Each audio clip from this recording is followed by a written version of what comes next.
Frazier Friday. Oh, we got the Step Brothers. Step Brothers are here. God. I don't know why I let him in my house anymore. You didn't leave me in. I opened your gate. The gate was locked. My security. God almighty. I'm making a call. Hold on. There's so many calls that have to be made. What are you going to do? What are you going to do? You got to be careful in this world now, man. Got to have good security. That's right. All right, so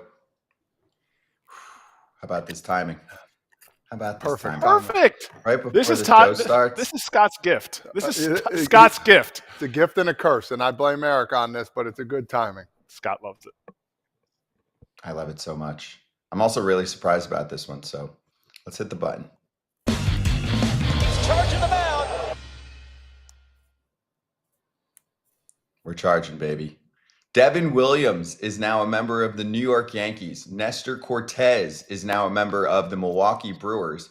And speedster Caleb Durbin is now also a member of the speedy Milwaukee Brewers. There's the trade, passing, and then others following with more details, including what sounds like a little bit of cash coming from the Yanks and going over to the Brew Crew.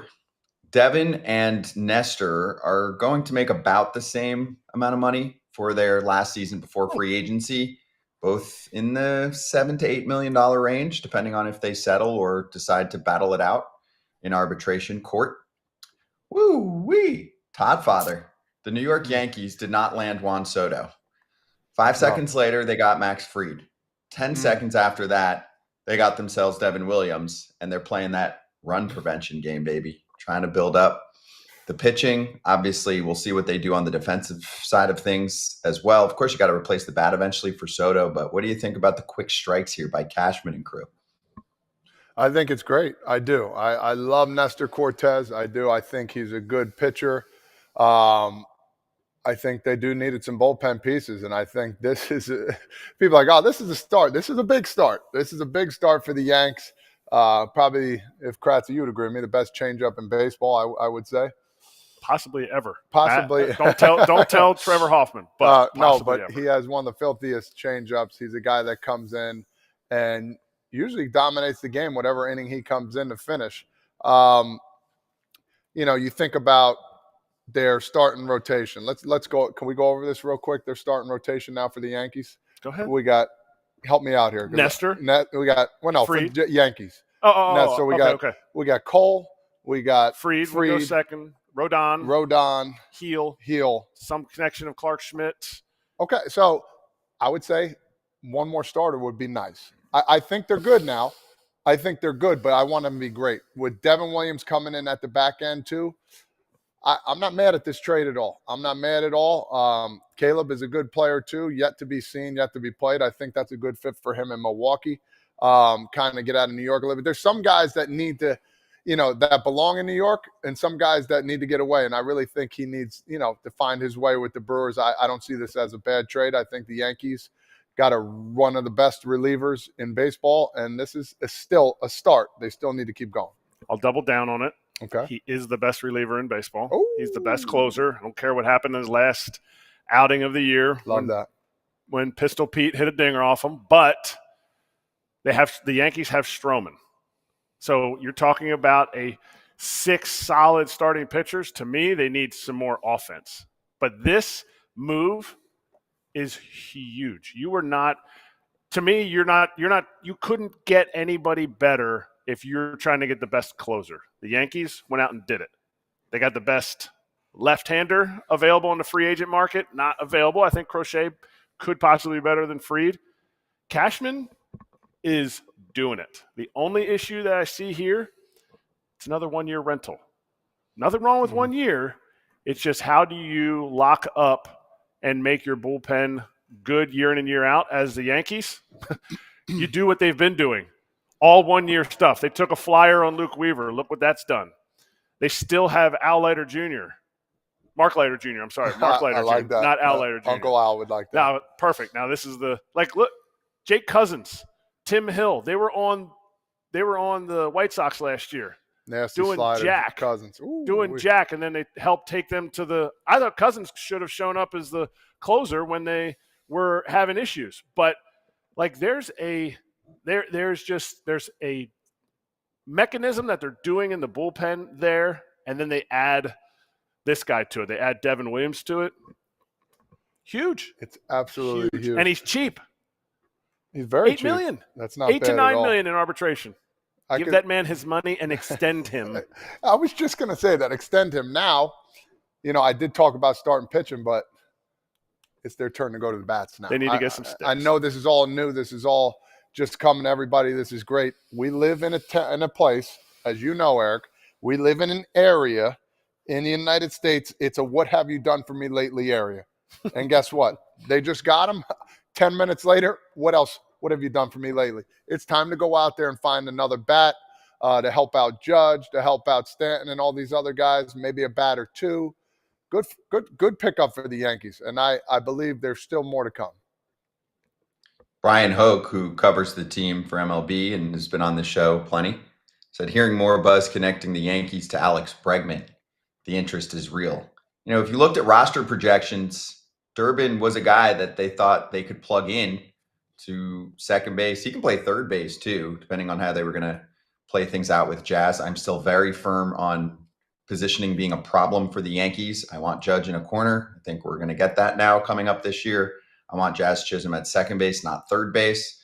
I think that we might get that if they land Alex Bregman. I have so many layers here. I want to start here, Kratz.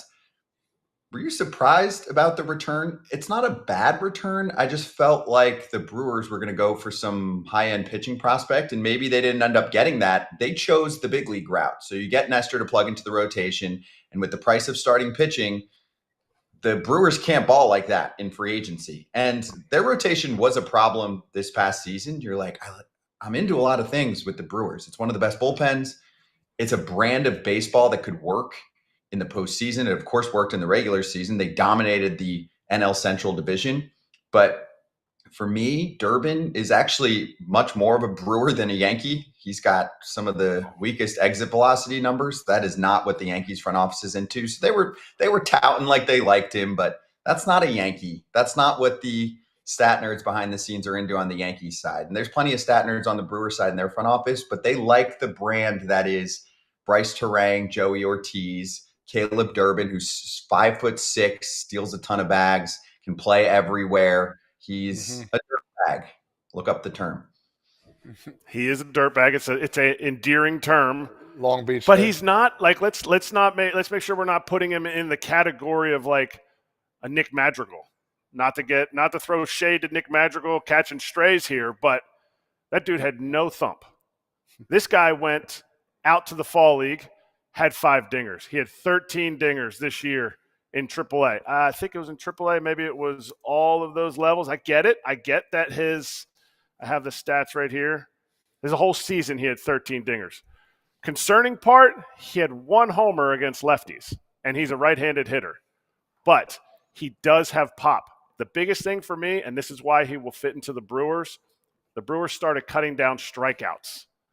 And I don't care if you can run. If you can't get on first base, you ain't doing jack. He has never once struck out more than he has walked in a season. That's incredible. In the minor leagues. It's like 11% walk rate. It's impressive. It is impressive bat-to-ball skills, and he is not just a slug or he's not just a speedster that can't get on. He'll hit some dingers. And in Milwaukee, whoo, boy, I love that place to hit. It's no Cincinnati. It's no Cincinnati with the tiny little. You can't see the. Yep. See, now I moved it. Now Jared's gonna be pissed, but that's where. Yeah, that's easy homers there. But Milwaukee's pretty close. It's rude. It's rude. Anyway, like I said before, a guy like this stature is going to fit well with the Brewers, and he needed a change. One of those guys where you bring up, and if he doesn't do well right from the get-go, they're going to find somebody else. So he's going to get a lot of opportunities with the Brewers, and they got those guys that just like those leadoff 8-9 batters, getting on base, finding ways and stealing. This guy can run for days. Baseball. Ballers. All right. How are we feeling about the Brewers rotation? A little bit better now. So we've got Freddie Peralta. Hopefully Brandon Woodruff is back to start the season, if not early on in the season. Aaron Savali, who they traded for last year, and that's a perfect Milwaukee reclamation project.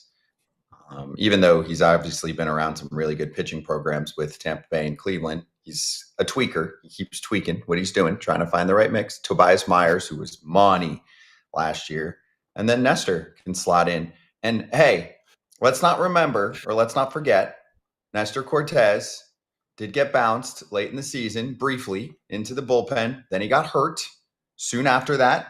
Then he comes back. They put him in an awful spot, and he gives up the Freddie Freeman home run. And now he just gets to go in there, Kratz, and pitch every fifth day for Milwaukee. And they're going to be like, please give us 200 innings, dude. We will happily take as much as you can give us, because there are not a lot of reliable guys in that rotation at the moment. I mean, we love Woodruff, but he's coming back from shoulder surgery. Pat Murphy, his manager, said they're going to be careful and going to assume that it's going to take a little bit of working back in from a major surgery.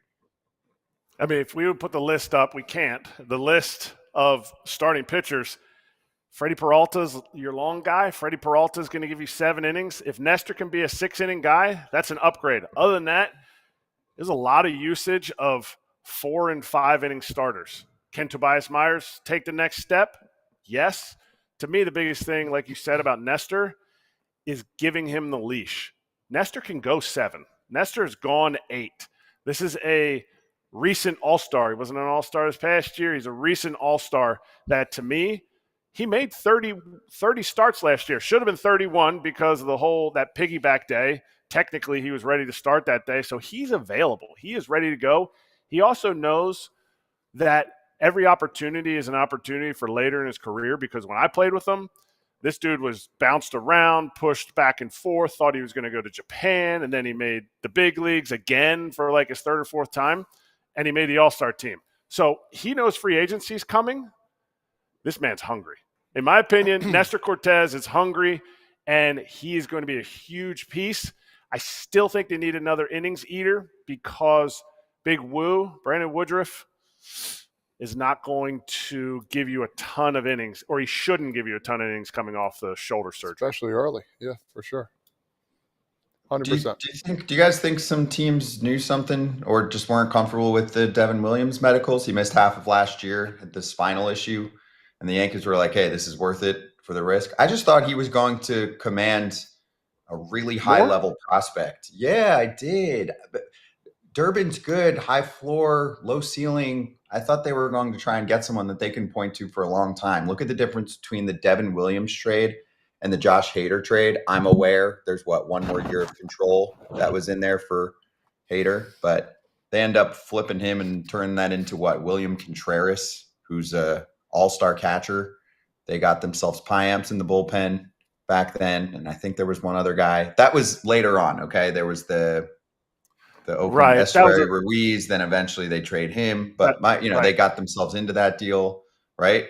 But anyway, my point is the return that they end up getting was more of a long-term return. I get it. Durbin hasn't cracked the big leagues yet, so you get him for the long term. But I don't know. I thought that other teams would be more competitive for him, because this is one of the top few closers in baseball. You get him for 1 season. You're not locked into a long-term deal. If you're a low or mid-market team, this is fair game for anyone to try and build a mega bullpen. And here come the Yankees being the most aggressive. You got so many, I would say, fans and owners leading the way, complaining about how there's so much misbalance in baseball. Anyone could have had Devin Williams.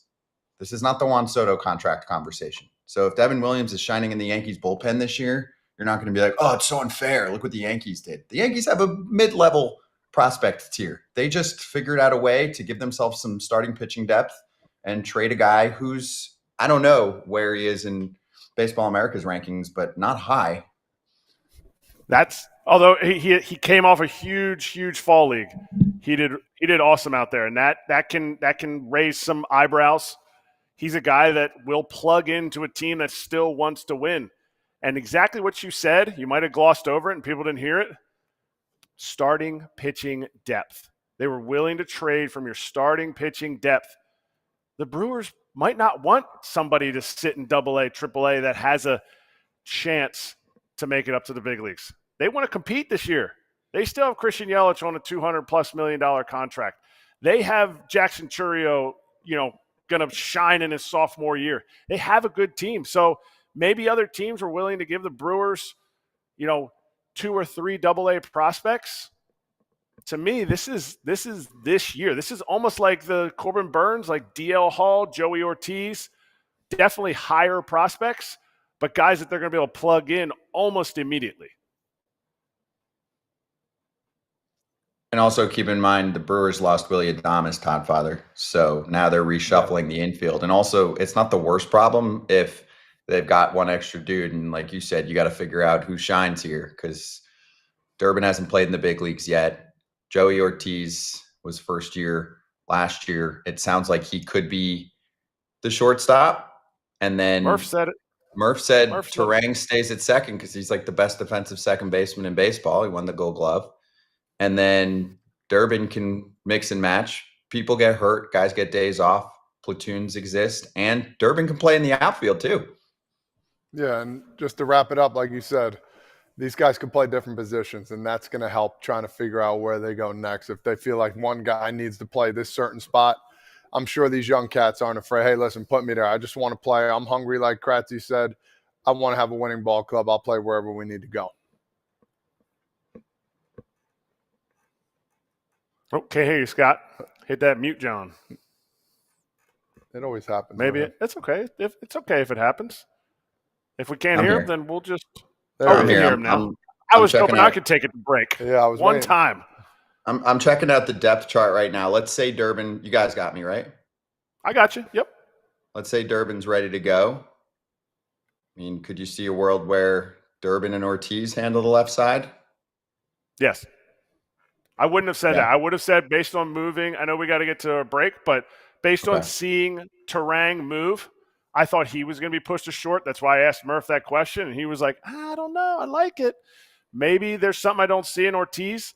You can't give up defense at shortstop.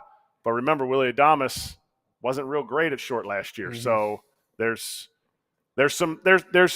maybe a chance to upgrade there still defensively with one of those guys stepping in. Yep, good call. And I'll just cap it with props to the Yankees going for it, man. This is one of the best relievers in baseball. He's coming off a sour note, giving up that home run to Pete Alonso, but that was an anomaly. If he's healthy, you got to trust their medicals. They just made a huge upgrade to that bullpen. All right, He's going to the American League too. That's right. Yeah, batters he's facing too. Good luck. new batters that haven't seen him as much. We'll talk more about this throughout the day.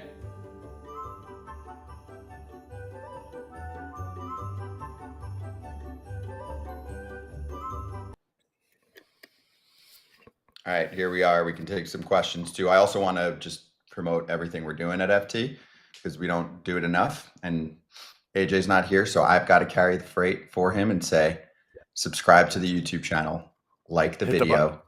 It's free. Also, if you're on the go, listen to us on Apple or Spotify. We're active on Twitter, Instagram, TikTok, etc.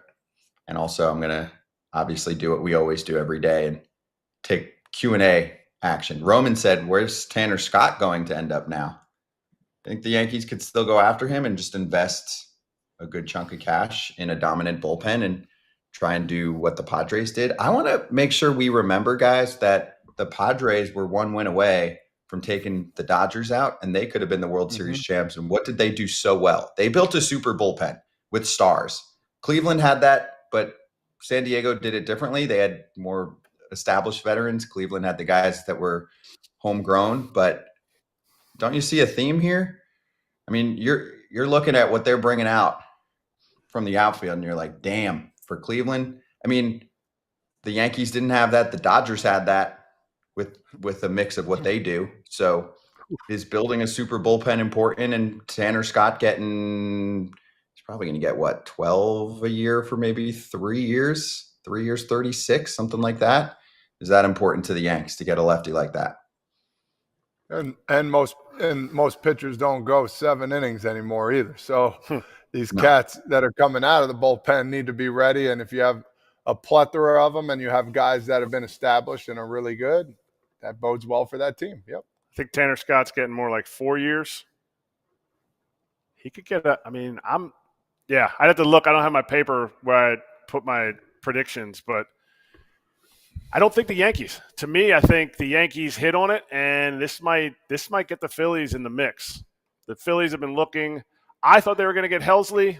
Last we heard, maybe he's not as available, but I think they need some kind of closer, and I think it puts the Phillies in the mix.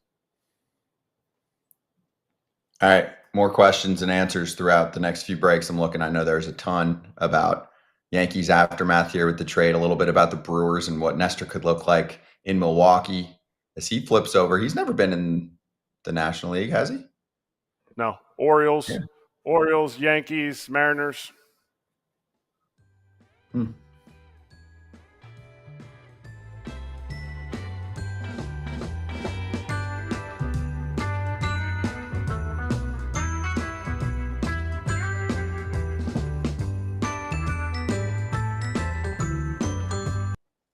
Jonathan Papelbon joining us right now on Foul Territory. Pap, we got action, man. I know there's not games to bet on, but damn, dude, we're actually getting some activity before Christmas. Not everyone's going to sign, April 1st this year, which is nice. How you doing, man? Yeah, I think y'all plan this show out. There's something to it. As soon as this deal goes down with Williams, all of a sudden y'all want to talk to me, huh? Mm-hmm. Hey, good timing. No, we wanted to talk to you about the Red Sox actually finally doing something and the Soto deal and all that. So now we just have one more deal to add to the table. Do you want to start with Devin Williams and the Yankees in the arms race with really the Mets in my mind and the rest of baseball versus just the Red Sox? The rivalry's not the same right now, but the Yankees, have the remorse after not getting Soto, and they're not wasting time, man. Yeah, this is an arms race right now.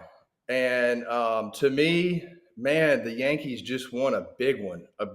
And, say what you say, it might be a rental, but it's all about next year. And what these ownerships are doing right now between the Yankees and the Red Sox is they're going tit for tat. So I expect the Red Sox to make another move as well.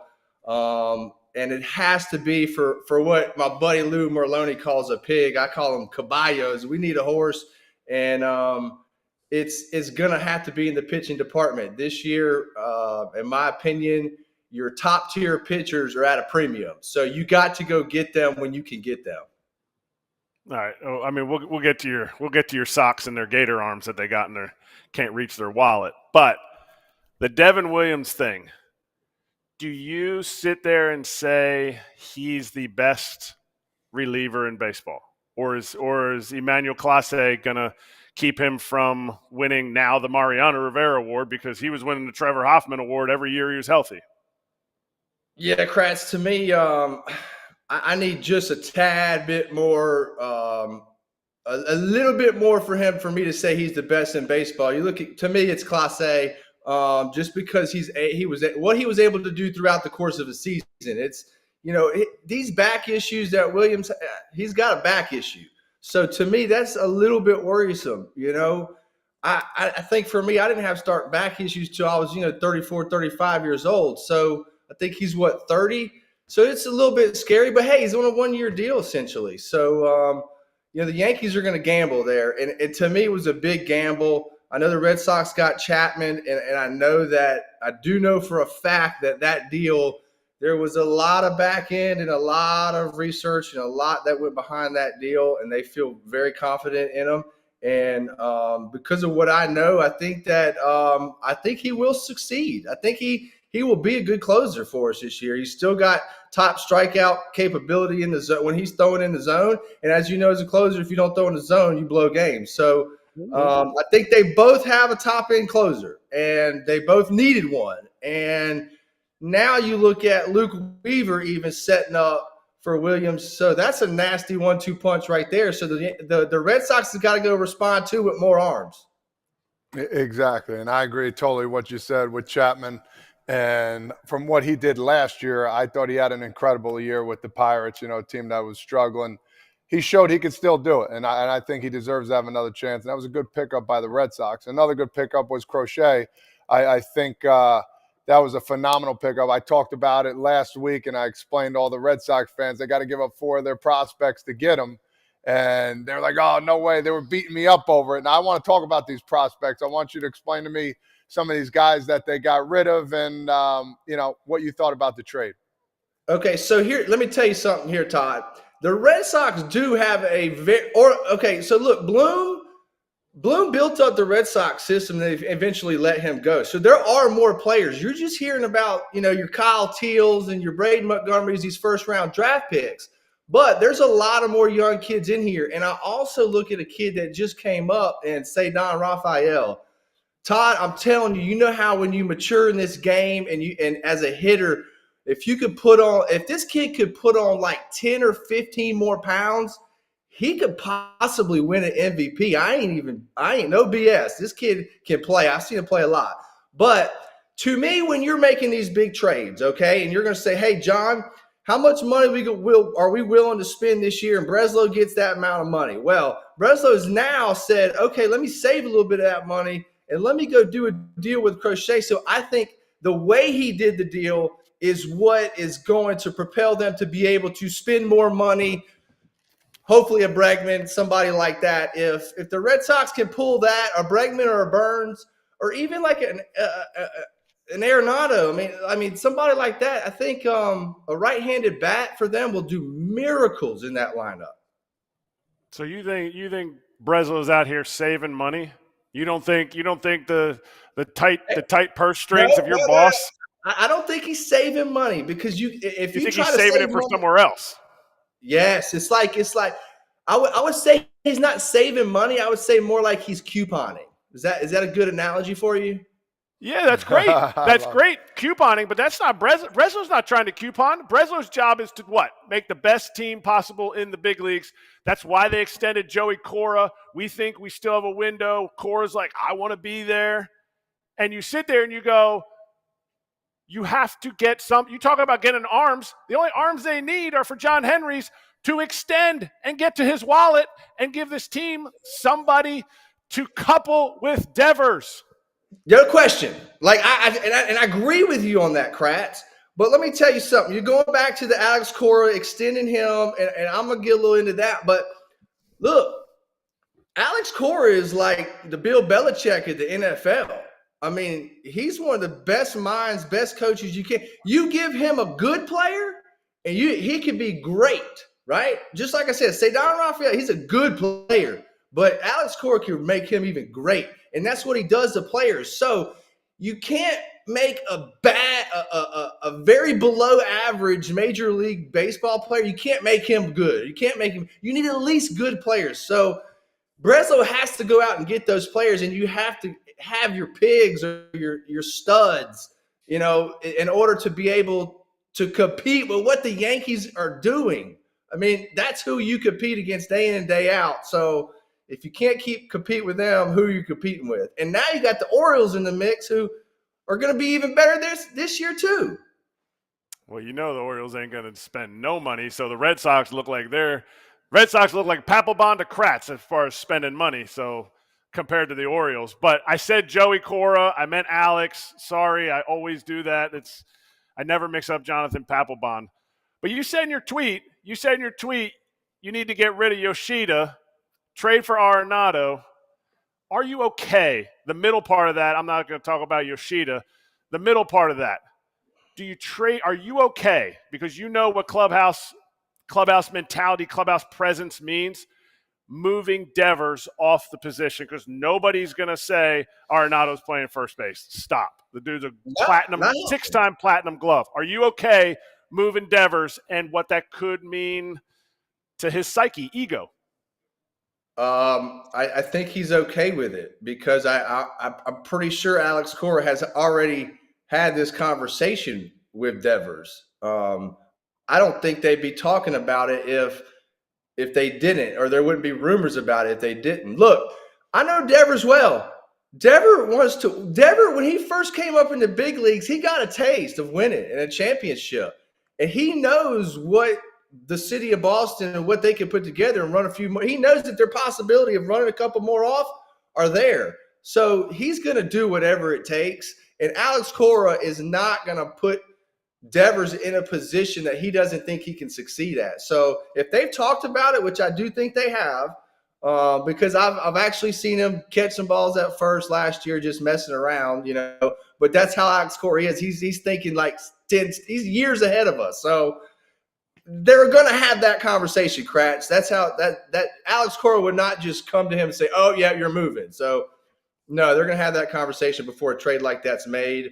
But the Red Sox, just like my boy Lou was talking about, they needed a pig on the mound, a left-hander. Crochet should dominate. If he has what he has and everybody's seen, should dominate in Fenway Park, number one. And number two, if they go out and get a right-handed bat, a pig for a right-handed bat, then they're going to compete for a World Series. And they're going to be able to compete against the Yankees. And that's what they have to do, bottom line. Spot on, first of all, about Devers. I've known him for a long time. He got his money. He wants to win. They have to move him over to first base. The check cash is the same, and he wants a ring. So I think it's no big deal at all if they end up getting somebody like an Arenado, Bregman, etc. So I'm with you there. I'm with you on Crochet. So I had two questions for you. One is just to double down on Crochet.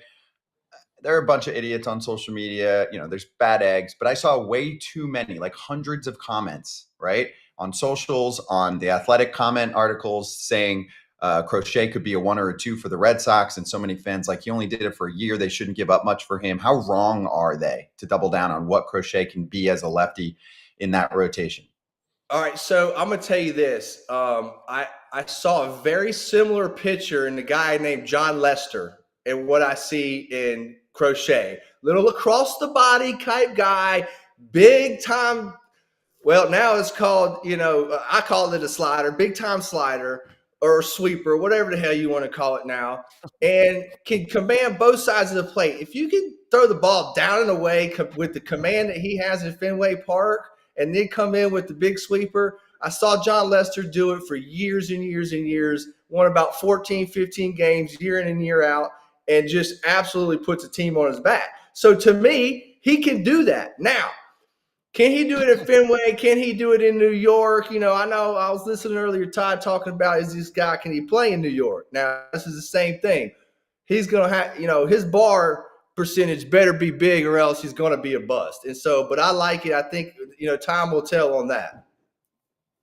I want to ask you a question. Juan Soto, as you saw, he signed a big deal with the Mets. Came out yesterday, and one of the reporters asked him, how many Yankees guys did you talk to? And what did they say? And he basically said, after the World Series, I didn't talk to anybody. Now, it's kind of like one of those things where you hear that conversation, you're like, it's kind of strange that not one person would ever come out, player-wise and come and talk to him. Well, what do you think about that whole situation? And, if that's true, which you got to believe what he's saying, why wouldn't a player try and get him to come back to the squad, especially of his caliber? Yeah, number one, if I'm Aaron Judge, I don't know how Aaron Judge isn't in the ear with Cashman and whoever he can be of, hey, what do we got to do to keep this guy? Look, to me, yeah, you got all plan A and plan B's going into Dallas. Everybody had, all their plans, right? Well, let me tell you something. It's just like a Mike Tyson fight. When you get punched in the face, what are you going to do back? So they went and got Max Fried. That was like put a Band-Aid on Juan. So to me, that's what it was. That was a panic move. You can say what you want. Was it a good move?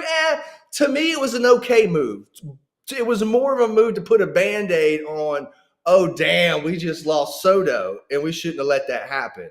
So, but as far as, your question, Todd, that's really surprising to me because everybody has their own agents now, and they're all buddy-buddy, and, it's just – there's so much more money in the game now that I would think that, at least these players are talking.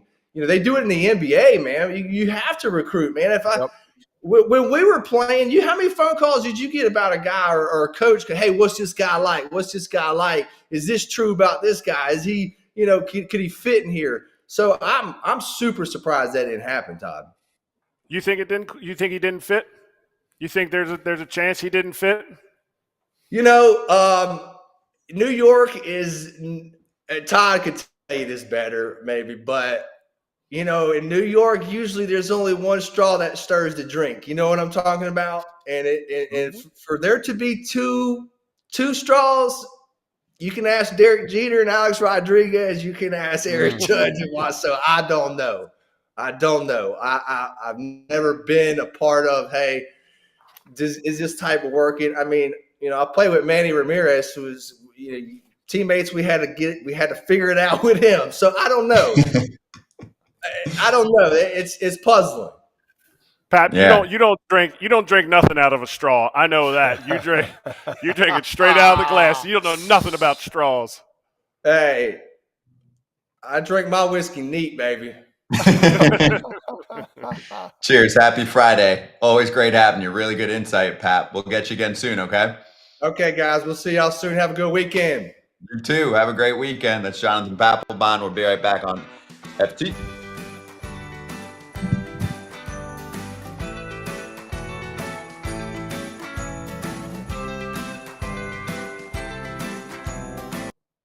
All right, let's mix in some rumors, okay? So this. Oh, Scotty's favorite. Sorry. Oh, I love rumors. And we're about to do that, what he said. No, you're good. You're good. Yeah, because this one's puzzling to me. The Padres, according to John Heyman, are listening to trade offers on Dylan Cease, Luis Arraez, and Xander Bogaerts. And then our Scott Coleman from Hammer Territory was like, not sure what's crazier about this. The Padres looking to trade Bogaerts 2 years into an 11-year deal, or the fact that Bogaerts is 32 with 9 years left on his contract. I'll put the disclaimer in there again. First off, that deal was given out by a late owner who was in bad health and wanted to try and get a dub and didn't really care about the money at that point. He's got plenty of it, but also you stretch the years out. Nobody's expecting Xander Bogaerts to be a superstar at 40 years old. The part to me that's crazy, Kratz, is who's trading for Bogaerts without tons of money being eaten up? Why would the Padres trade Dylan Cease? He's not that expensive. And why would the Padres trade Luis Arraez? Obviously, I'm a huge fan of his, but I don't know. I'm having a hard time seeing all that. I think Preller just likes to take phone calls and he's super creative and he wants to make trades. But those names, all three of those, I have a lot of problems with for different reasons. Preller's not afraid to trade some big prospects. Big names. Screw prospects. He'll trade every one of them. That's how it should be. The only one he kept was almost Rookie of the Year. So to me, Preller is not afraid to look into stuff. And if there's a mandatory payroll deduction and you can get Xander's money off the books, how else can you do it? Maybe you have to put Dylan Cease in that. And now a team takes Xander's contract because they want Dylan Cease badly, because the pitching market is just getting crushed right now. If you don't have money, yes, you would take on Xander's contract. He can still play. He's going to play for the next 6 years at an above average level. Is he Xander Bogaerts worth the contract? No, that's another discussion. But if you get Dylan Cease thrown in there, I think it's all of a sudden becomes a cheaper price. And Luis Arraez, I don't see that happening. But if that's the case, if I'm any team, I'm like, all right, let's talk. Yeah, but not right now. Teams are building the most wins possible in the offseason. Luis Arraez does not look like a huge win player, and then he just goes and wins batting titles. Teams are building on war, and I don't like it. This is why he's been traded, and they're like, oh, we can get value for him. It's a different type of trade. I don't think he gets traded.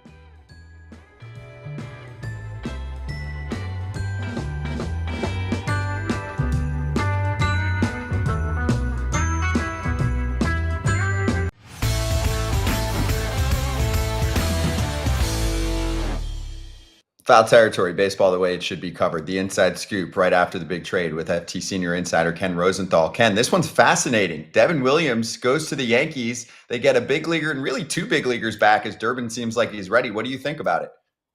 Well, it's interesting to me. The Yankees were talking up Durbin as their potential opening day second baseman. Now, he is a smaller guy. Of course, I like him for that reason. He's 5'6", but he does a lot of things. Plays a lot of positions, set the Arizona Fall League record for stolen bases. He's an intriguing guy, and it's going to be curious to me to see how they line up their infield now. Do they go with Durbin at second, play Bryce Terang at short, and then Joey Ortiz at third? They love Terang at second because he is such an above-average defender there. So good there. But he could play shortstop as well, and I'm sure be really good at that spot in addition to being a great second baseman. So that is part of the intrigue here for me. And, of course, the Brewers are looking for starting pitching any way they can get it. Remember, they traded for Savali at the deadline last year. They're not going to spend on free agents. We know that. That's just not what they do. So this trade for them, yeah, they're giving up one of the best closers in the game, but it's 1 year of one of the best closers in the game, and they're getting a starting pitcher for 1 year in Nestor Cortes Jr. back. So you wrote the article, How Do the Yankees Wash Away Their Juan Soto Blues? Well, I think the first step is getting Devin Williams. I know you wrote Kyle Tucker's a big one, which I agree. I think it just worked out perfect, you coming on the show, and I just had to say, well, the start for Devin Williams. But what's next for the Yankees? I talked about it earlier, that what have you done for me lately? Is it a Kyle Tucker in mind, or do they go back to another pitcher in Burns? Like, what do you think is next? I heard Bregman might be on the block. So do you have any inkling, or what do you think next for the Yanks? This would make Tucker difficult, I would think, because the Astros want Luis Gil. I don't know that the Yankees can put together a package for Tucker without Luis Gil. The Chicago Cubs certainly are in the mix for Tucker as well, and they are continuing to negotiate with them. The Yankees consider Gil too high a price, and they just subtracted Nestor Cortes Jr. from their rotation. They now have 6 starters. That's still really good, but it's not 7 as far as depth is concerned. So I don't know that Tucker is as realistic as it was when I wrote that column last night. Now, as for the future and what else they're going to do, they badly need a left-handed hitter. And Cody Bellinger is the obvious guy out there outside of Tucker. So at some point, I would not be surprised to see them add Cody Bellinger. Now, where do you put him? You could put him in center field. You could put him at first base. Then do you not sign Christian Walker? Do you maybe focus on someone like Bregman, whose swing, and you guys know this, is better suited for Minute Maid Park or Fenway Park than it is for Yankee Stadium, where left field is a little bit bigger. So I don't know that Bregman will be the choice. I don't know if they go get another outfielder. It's interesting to me that after losing Soto, their first 2 moves were for pitching, Max Fried and Devin Williams. Now, maybe that's just the way it lined up, and the order of events doesn't really matter, and I don't know that it does, but they're obviously going to need to find offense at some point, and it seems to me that Bellinger increasingly becomes a possibility for them simply because of the lack of left-handed hitting out there. Anthony Santander is a free agent. He's a switch hitter, maybe, but I just don't know. Because Caleb Durbin could have slotted in at second base, a need that the Yankees have, does this, at some point, they have to sit there and go, well, one of our position player pieces from the minor leagues has to play. Does this just open the door even more for Jason Dominguez and saying that he is ultimately going to be the starting center fielder because we can push Judge to right? Jason Dominguez has always been part of the equation, in my estimation. Now, they haven't guaranteed him a spot, Eric, because you know how it is. You're not going to guarantee a young player a spot. You're going to say he has to earn it in spring, which basically means he doesn't lose the spot unless he falls on his face. If they had signed Soto, then Caleb Durbin, to me, becomes more part of the equation because they would have needed to balance payroll in more areas. They're obviously not going to spend as much as they were going to spend on Soto in this collection of players that they're gathering right now. So maybe they're less inclined to push a minor leaguer like a Durbin, and they felt like, okay, we'll plug that some other way, but we don't have to balance the payroll in the same way. I'm speculating here, but it seems to me that Durbin was more part of the equation if Soto returned to the Yankees. That was going to be what I was insinuating. I'm glad you said it. We think on the same wavelength. Do you think on the same wavelength as Corbin Burns? Because last time you were on, No. You said possibly it could happen. Is there still talk that it is pretty imminent that he will sign somewhere? Oh, I don't know that it's imminent, but it's very interesting. I'll say that. And I don't see Boston stepping out long-term for a starting pitcher. They didn't obviously push as hard as they needed to for Fried, and a left-hander is what they needed. That's why they traded for Crochet. Could they use another starter? Absolutely, they could use another starter. But remember, John Henry, the owner, was burned by David Price, burned by Chris Sale, in their minds anyway. And I just don't know that he's going to go long-term with a Corbin Burns for $240, $50 million, whatever it's going to be. So if you take Boston out of it, thinking they're not going to spend, if you don't think Baltimore is going to spend to re-sign their own guy, even under new ownership, because that's just too much for a market of their size. Again, I'm just thinking along here.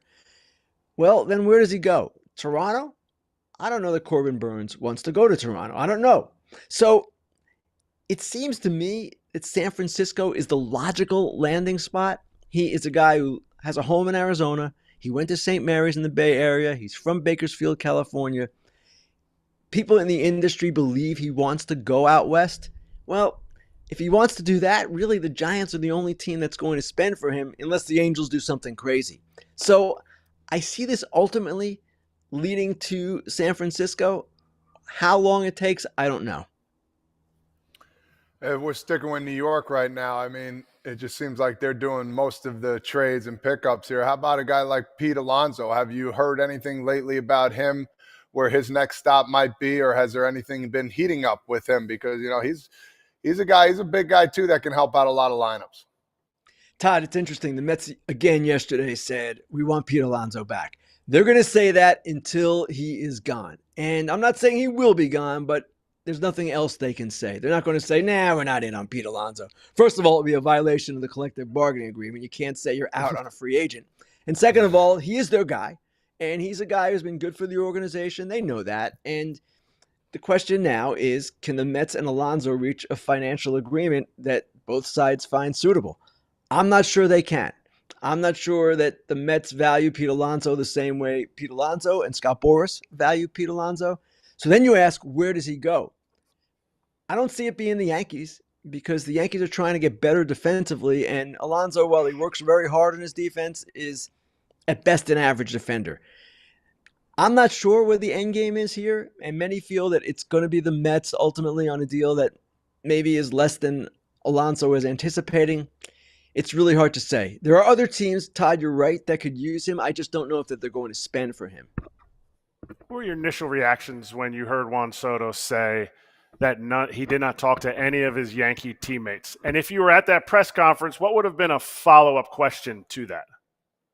My follow-up question would have been, were you asking guys not to contact you? Were you not wanting to talk to other players? And it seems to me that this wasn't the Yankees blowing off Juan Soto, or even Juan Soto blowing off the Yankees. When Judge said he wanted to leave Soto alone because he prefers with free agents just to let them be and let them work their way through the process, I totally understood that. I know fans got upset and said, oh my gosh, why isn't he lobbying? But the players are going to do what the players do. And they know, Judge having been through it himself, that in many ways it's better to be left alone and work with your agent and just do it that way. Soto knew how the Yankees felt about him. They loved him. And it didn't seem to me to require any great lobbying from the Yankees to make sure that he was aware that he was loved. He knew that, they knew that, and I thought that there should have been a follow-up question. I wasn't at the press conference. I didn't hear if there was one or not. But it seemed to me that was an answer that caused more trouble than it actually meant in reality. Yeah, I'd love to hear more on that story. I want to hop back to Kyle Tucker, Ken. So, two-parter here with the Yankees and with the Cubs. The problem I have with the Cubs side is they're going to give up something big, but they've shown some cheapness. Are they going to entertain a conversation with him about extension talks if they bring him on, or are they just getting a one-year rental as a team that to me doesn't look like a World Series contender? On the Yankees side, I'm like, some people think Kyle Tucker is almost as good as Juan Soto. I think Luis Gil's worth it. I do too. And granted, if you trade Luis Gil now, you're risking thinning out your rotation because you've traded Cortez. But Luis Gil is a guy with command issues. He's really good, no question. He might be the best arm the Yankees have. Pure arm, pure stuff. But not a sure thing. And pitchers, they do get hurt, as we know. So Kyle Tucker for 1 year might be a risk, just as Juan Soto for 1 year was a risk. But in my view, the Yankees, as I said, need that left-handed presence. They don't have that. And Tucker would give them that. He'd give them Gold Glove quality defense. He's a superior base runner. He is a really good all-around player. And that is the kind of player they should be trying to add after, of course, the way they played in 2024. So the Cubs, they're interesting too, Scott, but I see them being a logical destination for Tucker too, as far as the 1-year scenario is concerned. They need to do something. Jed Hoyer is nearing the end of his deal, and they need to show improvement. Craig Counsell was pretty vocal at the end of the season saying, hey, we've got work to do to get to 90 wins. So would he sign there long-term? Would they sign him long-term? That remains to be seen. I would expect that if Kyle Tucker went to the Cubs, that he still would want to play it out, see how comfortable he is in the city, and then enter the open market and see if he can get $400 million, $500 million, and maybe it's from the Cubs or the Yankees, whoever. But when you're this close to free agency, players generally want to test that market, and as we've seen this market erupt, if I were a player in that position right now, I'd wait and just let it play out. All right, let's finish with the super chat question follow-up from Owen in the YouTube chat asking about the Phillies as a possible destination for Kyle Tucker. Can you see them doing that? And if not, I think Philly fans are getting a little bit restless. And I didn't realize, again, we're crowdsourcing here, how disappointed Philly fans were with the roster that they have from last year. Like, I don't want the same tired crap heading into next year. It's amazing how quickly things change, but I've seen a lot of those types of comments. So curious your thoughts as to what could be next. Well, first of all, getting back to the Cubs for a second, Scott, I wrote today in that column about Tucker and the Yankees that if the Cubs were acting like a big market team, not only would they trade for Tucker, they'd sign Bregman. Now, how would that look? That would look pretty good. As for the Phillies, the fan reaction is exactly as you described. And Dave Dombrowski, the president of baseball operations, has essentially said the same thing. We kind of need to change it up. We need a new mix. They would be a team that would be logical for Tucker. Yes, I don't know that. Well, they could put together a package that would satisfy Houston, but I don't know exactly what it would be. And the other thing with Tucker, guys, I'm going to say this until he's traded. I'm not convinced the owner, Jim Crane, wants to do this. Now, he has given the front office his blessing to go ahead, but in the end, is he going to be willing to take a step back, possibly losing Bregman and Tucker from his team when he has said our window is open every year? We're competing every year.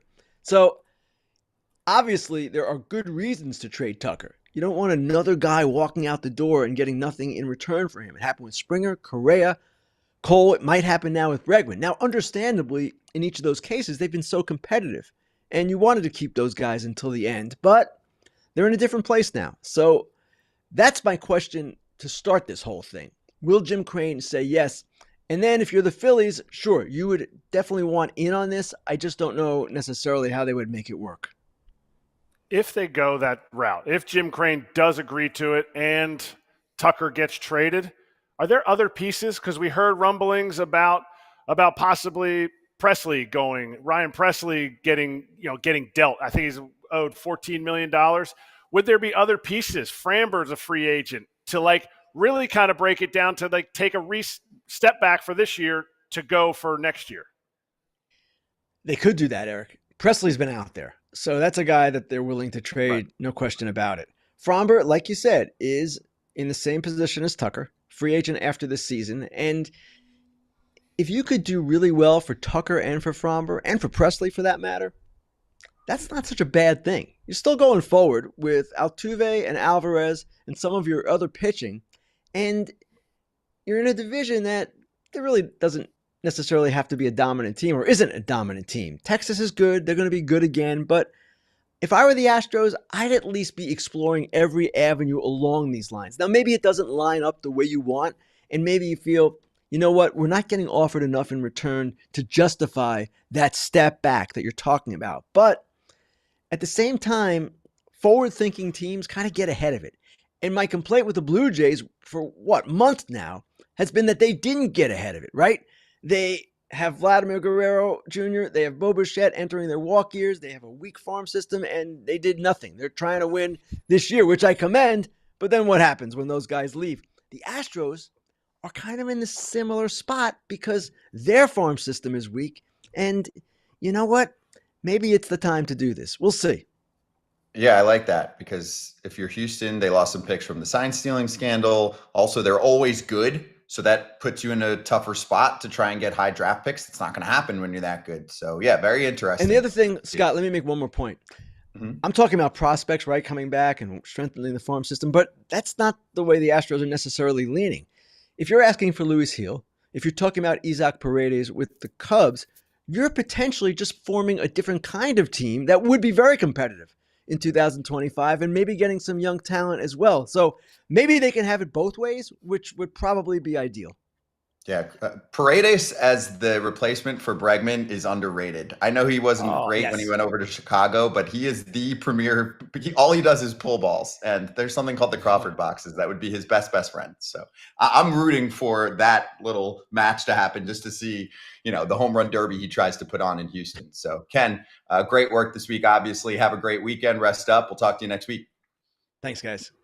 Thank you, Rosenthal, host of Fair Territory. Fresh edition on Monday. We might see some moves this weekend. It does sound like the market is still piping hot, and teams and really players are trying to get stuff done before the holidays. Be right back. For the YouTube crowd, we'll keep the Kyle Tucker conversation going. For the TV crowd, we'll do That's What He Said next.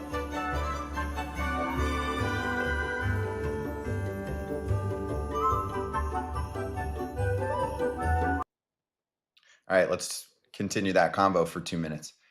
John Heyman's tweet about the Astros and the Cubs as a potential fit. So first, he was talking about what Ken was alluding to, Gil in a package for Kyle Tucker. And he said the discussion with the Cubs involves Seiya Suzuki and Isaac Paredes. I'm like, wait, Seiya Suzuki and Isaac Paredes going over to Houston. That's pretty good.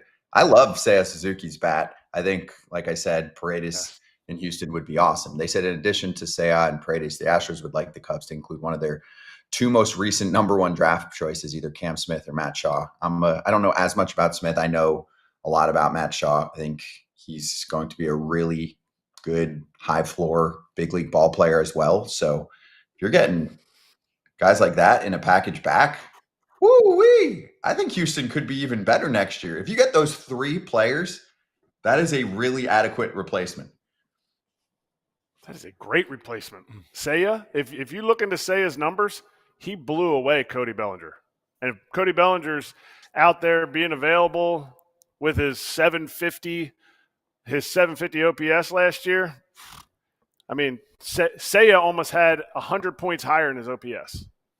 He was 130-something OPS plus. I don't have everything in front of me right now, but I've got enough memorized. I mean, he was a really effective bat. Yeah, he's also a little pissed, as his agent said, Todd. He wanted to be an outfielder, and the Cubs are starting to take that away a little bit, I think. And in fairness to the Cubs, Seiya Suzuki has not been a good defensive outfielder. So there's two sides to the story here. But still, anyway, I could see him get moved. Yeah, and I think sometimes when you are trying to get rid of somebody, you try and get a little too much, and then you meet at the middle exactly where you want, just like when you bargain with people, with free agents. As the businessmen talk, the GMs and the presidents, they're going to go a little too low. You're going to go a little too high, and hopefully you can meet in the middle. Why not throw in a first rounder there too as well? And if they say, no, actually, we'll give you, our number 2 or 3 prospect. Oh, okay, cool. Let's do that. So you might see some crazy trades going on. And I agree with both of you on this. Suzuki and Paredes, I mean, two really good bats. Change of scenery again can help both of them or not. But, if I'm picking Cody Bellinger or Kyle Tucker, in my opinion, I'm on the board of Kyle Tucker, and I just think if I'm the Yankees, I would be pressed on him just a little bit more.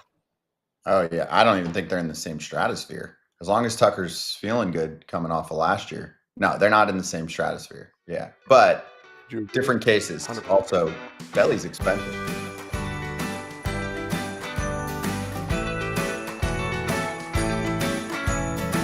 Yeah, that's what he said. That's what he said.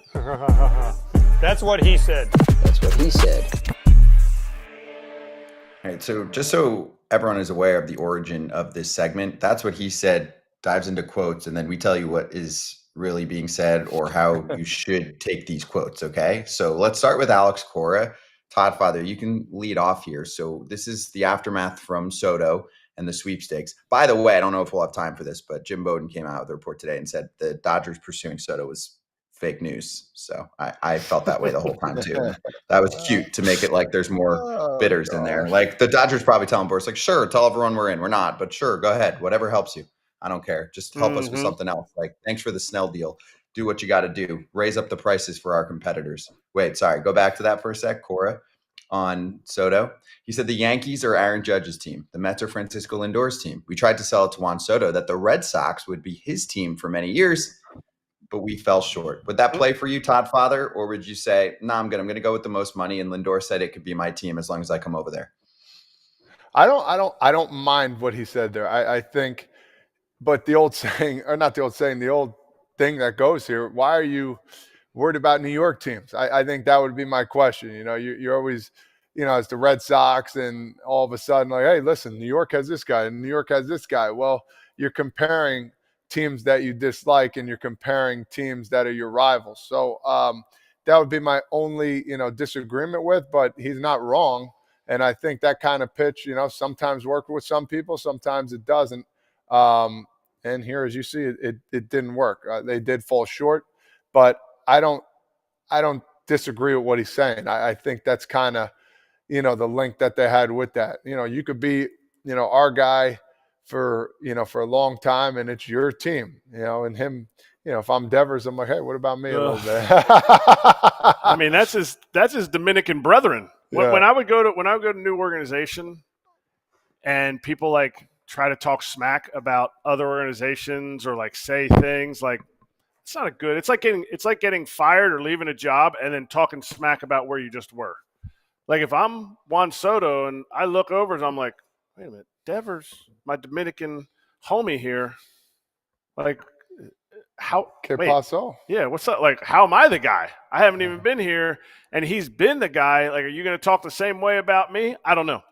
I don't know that it's the right way to go about it, in the sense that like you're selling. Now it's out there. I mean, good for Cora, because Pap just said, hey, he has great communication with his players. So maybe Devers said, yeah, tell him whatever it takes to get over here. I'm here till 2033, so let's get some boys in. Mm-hmm. Let's roll out some more from this whole situation.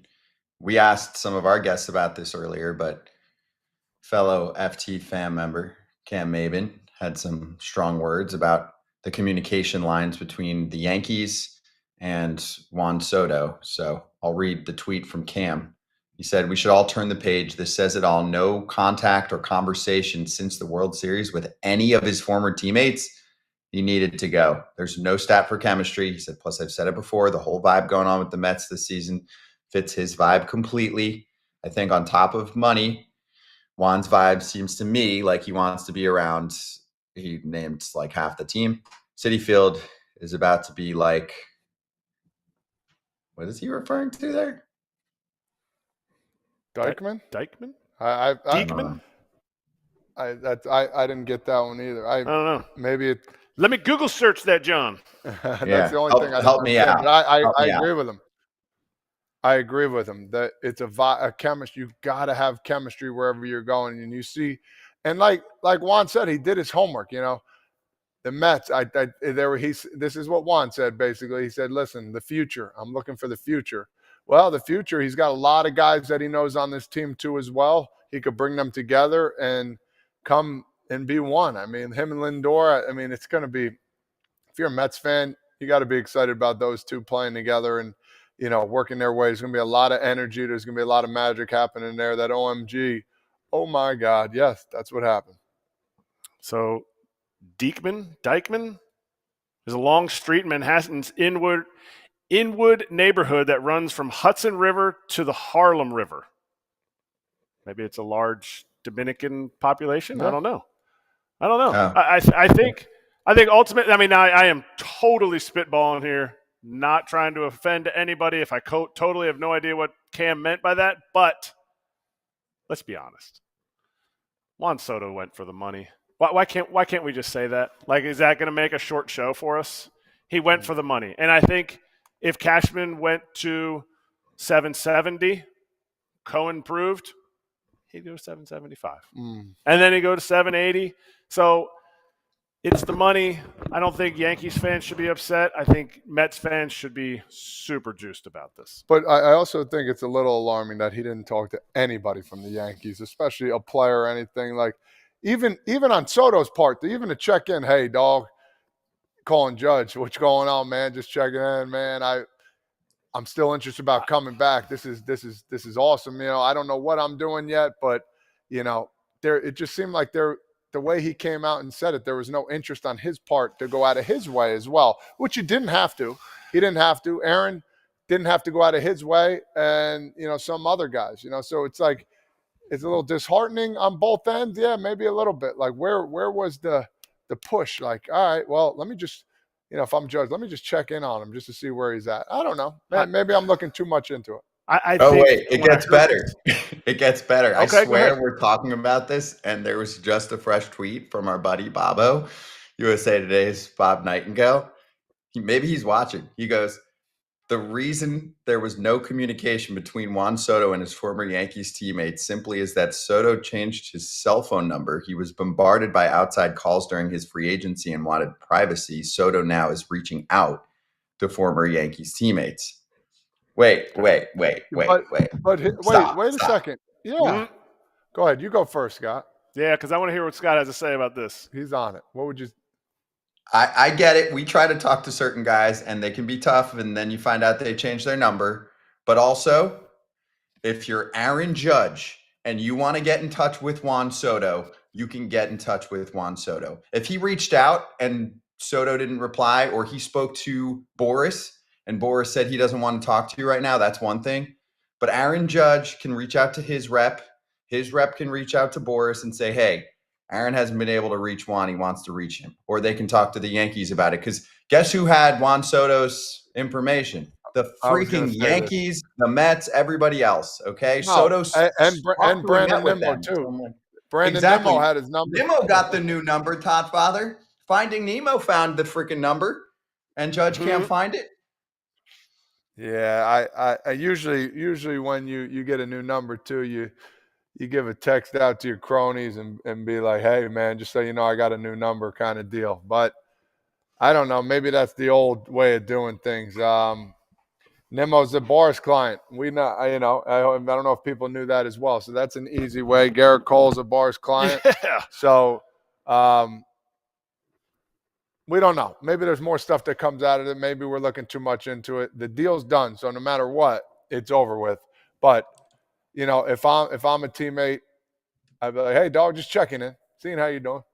I wouldn't even talk about the, where you're going. I would first start off like Kratz. If I knew you were that big dog, I'd be like, hey, just checking in, man. How was your Thanksgiving? Bullshit with you a little bit and explain to you, family good, everything, that small talk. And be like, hey, just curious. Where were you going? You coming back? No, we trying to do this again? You want to come and train with me a little bit? Yeah, I'll fly you out here. Let's go. Yeah. You fly out yourself. You're about to get Don't worry. some I got cash. my own plane. I don't know. When it first came out, I was like, eyes big. Like, I'm talking to dudes all the time in the offseason. I mean, I live in offseason now. We don't play anymore, so I'm trying to text with dudes. Listening to Ken, what he said, the Yankees knew how they felt about him. I just have a tough time not reaching out. But also, hey, you know what? Hey, I didn't get to talk to him. Change his number. Maybe it didn't go any farther than that. I get it. If I text somebody in the offseason, they don't text me for a week, I'm not going to be like, yo, dude, come on, hit me back up. Like, hey, maybe you want some space. Maybe you didn't. Maybe I'm not that important on your list. But when you change your number, a person that hasn't changed his number since I got it, 8675309, if anybody wants to call, it is a thing where you're doing it because you want to only talk to the people that you want to talk to. So who did he give the number out to? Gotcha. It's a tough one for me. It's a tough one. I mean, I guess certain guys just don't have the clout that they can't figure out a phone number. You got to come out. There's beef, guys. There was something here. Either they didn't want to try to reach out to him, or they did and they were shunned. And that's okay. If he did say, literally, I don't want a peep from anyone. I just need the time alone. We've talked. I want my agent to do the process so he can get as much money. That's cool. That's probably the case. But if it's not, I'm like, you didn't try to talk your teammate into staying and saying, hey, dude, the money's going to be close enough. We love you to death. Things are going to change here. You're going to win 5 titles. You're going to get the endorsement deals. I have a problem with this because most likely Todd Father we're being lied to. I mean, we're definitely being lied to an extent, and it's just not necessary. I know this is the petty stuff, but sports is a big freaking reality show that we like to follow. To button this up, you know who your real friends are when they get a new phone. You don't get the number. You're like, that hurts, bro. Man. I'm telling you, that hurts. I'm just trying to think of these situations. So you get a new number, you get that text. Hey, man, this is Erik Kratz. Just got a new number. Plug this in. And then, a month or two down the road, bro, have you heard from Erik Kratz? Oh, yeah, hit me up. He got a new number. Oh, when? Like a couple months ago. You're like, it hurts. Oh, it hurts. Oh, there's no way. All I mean, good. I got some dudes in my phone. I got some buddies in my phone that like their names in there like 4 or 5 times because they just keep always getting new numbers. And you always hit the wrong number back. Damn it, he didn't get back to me in 2. Wrong one. I pity the people that get all good. That was a fun segment there. Exactly. That's where we get the goods from you guys. You guys have done this stuff. You're talking to your teammates when you guys are playing all the time. You've got the group chats. You've still got them going on. I know you guys are talking to your old boys all the time. So I just wanted to make sure we cleared this up a little bit so people understood that it's not like, oh, shucks, changed his number, can't get it. Oh, well, honey, tried to call Soto today. Judge sitting at the dinner table. Couldn't get his number. Judge was pining for Stroman to come to the team. I know he said before he hit him up, hey, we want to get Stroman. You hear Bryce Harper was pining for his boy Nick Castellanos. Guys, do it. This isn't all on Judge either. No. It's a team. No. It's a full team. It's not all on Judge. Judge is the captain, and he either tried to reach him or he didn't. It's his team. He either tried to reach him or he didn't. It's his team. I don't blame him, though. It's not his fault he didn't come back. Of course it's not his fault. No. I'm not talking about that. I'm just saying. I thought the way you were saying it's Judge's team. He's the captain. He's got to do every little part. No, but if there's a player that's reaching out saying we need you here, it should be Aaron first. Agreed? Agreed. You would hope so, yes. If they're boys. Lindor did it and then Nimmo did it. So anyway, he went to the most money. Chapter closed. Case closed. Be right back because we could be close to a trade. We'll go over it. Mm-hmm.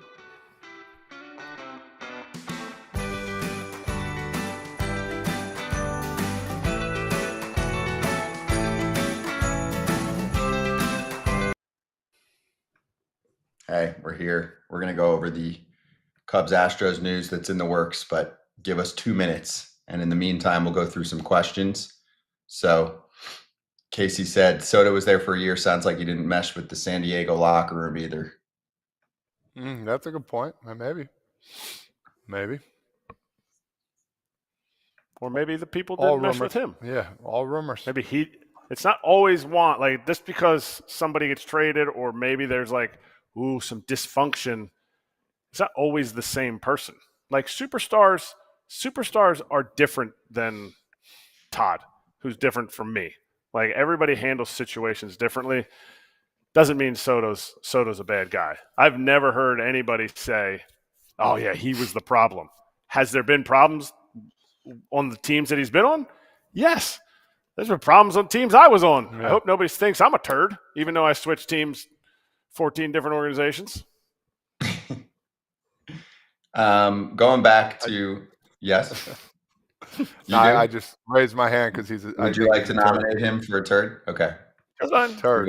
I do know one person. One person thinks I'm a turd that I played with. Come on. I won't say his name. Why not? Because I'm not going to throw it out there.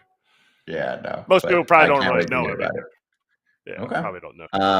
One more while we have a minute. Going back to top of the show, which if you're joining us now and you wanted to hear about the Devin Williams to the Yankees and Nestor and Durbin back to the Brewers deal, we've got plenty for you there. We also asked Ken about it. We asked Papelbon about it, so you can backtrack. But also, Dusty said, all-time fleece for the Yankees. They dump Nestor and trade a number 20 prospect for years of cheap Devin Williams. I'll also add, Nightingale reported $4.5 million going from the Yankees to the Brewers, which helps make Nestor cost what, a few $1 million next year. That's what they like. They like a little extra fleece. I don't know about fleece. They did get the best closer, but look what happened the last starting pitcher that the Yankees got rid of. You can see him pretty high up there on some Cy Young votes in Michael King. I'm just saying. You give a guy, you let a guy spread his wings in another organization, you always need starting pitching depth. That's all I can say. Also, Jordan Montgomery was traded, and he was a stud for a couple of years and crashed down last year. But remember when they first traded him away? They were like, yeah, and what did Cash say? He wouldn't be part of the playoff rotation? Is that what he said? Yeah. He wasn't one of their top four. He looked pretty good for the Rangers when they won a World Series. Similar situation.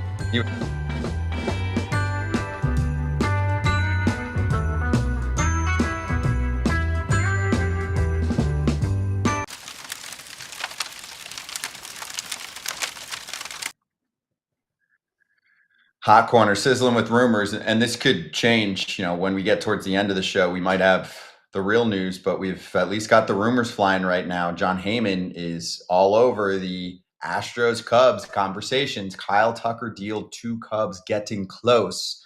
He said Tucker, and then on the other side, Isaac Paredes and Cam Smith is in the works, as mentioned. Close. This is crazy. I mean, a week ago, we were like, are the Astros going to bring back Alex Bregman to pair with the rest of the dudes? And there was nothing about Tucker being traded because the Astros never hinted that way. Clearly, there was a meeting that went down in the last week, and they're like, let's do this. We're not going to be able to re-sign him anymore. We've gotten this close. Look what Soto cost. Tucker's one of the top 10 players in the sport. We're not going to give him a 10, 12-year contract, whatever it's going to take. The Astros don't operate like that. So he's not an Astro for life. He might not even be in an Astro for Friday, December 13th. Exactly. You think that's a inkling? No, I'm saying, do you think it's a pivot? Like you see what Soto's market went to, and you're like, ugh, we gotta move him. Like, Scotty, do you think it is? It correlates. The timing correlates. Like, whoa, 700. I get it. Tucker's not going to get 700, but is he going to get more than Mike Trout? Well, we ain't willing to pay that, so we might as well get something for it. What the years for me too, Todd? The Astros don't go above 6-ish. Kyle Tucker's getting a lot of years. Kyle, what is he? 20? He's going to be 28 in free agency. He's going to get probably 10 years, maybe a little less. And again, the years get crazy because you stretch out the average annual value, but the Astros don't want to do that. So there's a big difference between 6 and 10. And even if you're like, he only ends up with 8 or 9, still nowhere Jim Crane's gone. The Yankees have their, we're not giving you free suite policy. The Astros have their, we're not giving you 8 years policy. Everyone's got their policies that they stick to no matter what. My thing is this an inkling of the third baseman for the Astros as they move forward? Does that mean that Bregman's in the works here of going somewhere else? Like, is this just a backup plan, or like what? There's always something behind something, in my opinion. So they get Paredes. Where are they going to play him if they have Bregman? You know what I mean? Yeah, well, Paredes is third, but he can play first. So it's an okay problem if you end up playing him at first. He can definitely play first base as well if Bregman comes back. And the Astros, in my mind, do need a big league proven first baseman. But Todd, I'm with you. I think if they're getting Paredes, you should play him at third. Bregman's gone. And are they out on Bregman? Yeah, exactly. Yeah. This might be an inkling to that. That's all. The Cubs, are they slotting Tucker in and pushing Belly out then? That's it, baby. It's an upgrade as far as player-wise. Clearly, it's not even close. It's also money. Like you're paying nickels on Tucker compared to Bellinger. I feel so good when I say nickels in New Jersey. Nickels. A couple of nickels. There's some stuff happening. What a good Friday so far, Scooties. I like this. I like it. I love it. We're scooting. Guys are scooting. Wait, let me make it even more fiery. Because again, obviously we're here. Boy. We're following this until 3:00 Eastern time if a deal happens. But let's say the Astros get Paredes. Bregman's gone. He's going somewhere else. Okay. Mm-hmm. And so he goes to third. They still feel like they want something else to fill the void. They still could send out a phone call if they can get his number to Scott Boras and say, hey, is Pete Alonso available? Pete Alonso. I was going to say it too. Yeah. If they can get his number, they should call him. That is tough. He changed it. I'm just going to ignore your calls. I'm not going to change them. I'm sick of getting calls from you. Well, you're not going to the restaurant. I'm about to call too. So I mean, I'll answer. Hey, listen, there's a lot more magic to come, and this is just one little chess piece that's being moved. So there's always something else behind it. So be ready, be prepared, be ready. This weekend could be interesting. I'm hoping we get it in the next 30 minutes, but joining us next will be Ross Stripling. But before we get to that, we do have an announcement for the FT fam. New shows are happening, and here's the newest show. It is called Crush City Territory. Excited to announce the launch of the pod.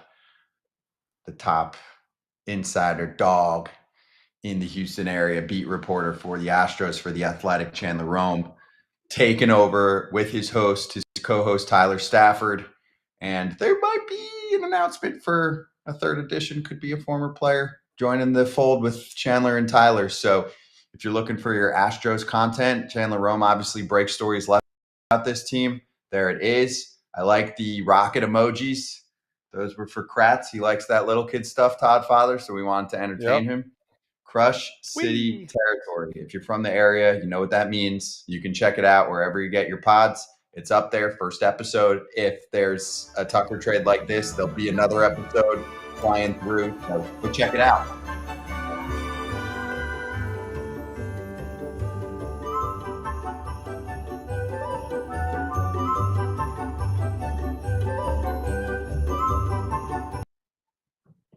All right, Kevin with a question in the chat said, Bellinger has to get traded to the Yankees now, right?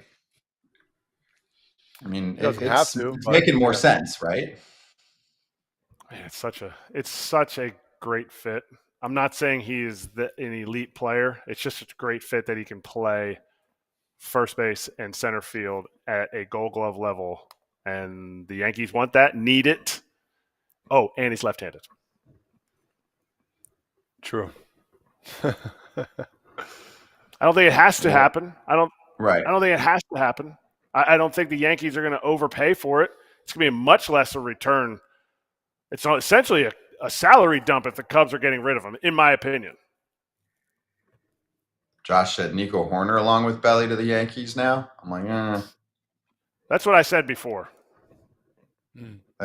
That would add something to your lineup that they lacked. The ability to put the ball in play, striking out, a little more athleticism. With the two of them, it would be a lot more athleticism. There'd be a ton more athleticism. But if they're only going for the Gold Glove aspect of it, they still have Trent Grisham. Trent Grisham's still a fourth outfielder. I get it. He's not an everyday player. But you're talking about depth and pieces. It would be a lock of a fit. And they wouldn't have to overpay for Pete Alonso or Christian Walker. I don't think the Yankees want Pete at that price tag, and they've got the defensive first base obsession, or at least that's what I've heard from a couple others to keep in mind. They're like, Cashman likes those sexy gloves at first. For his whole history as a GM. The big boy bat, but yeah, we'll see. Okay, this is getting interesting, and Ken's reporting a little deeper into the story on what the package could look like, led by Isaac Paredes, Hayden Wesneski, and third base prospect Cam Smith also in play. So I'm telling you, Todd, when this stuff starts to get like all crispy, usually it happens fast. So it's 2:24 Eastern time. We do a live show every day between 1 and 3. And thank you everyone for doing your business finally during this time period. But I think by the end of the show, we might do another 10 minutes on this, just throwing that out there. But in the meantime, we'll take a break. We'll let all the insiders get more info for like 10, 15 minutes while we talk to Ross Stripling about his buddies on the Athletics getting some money.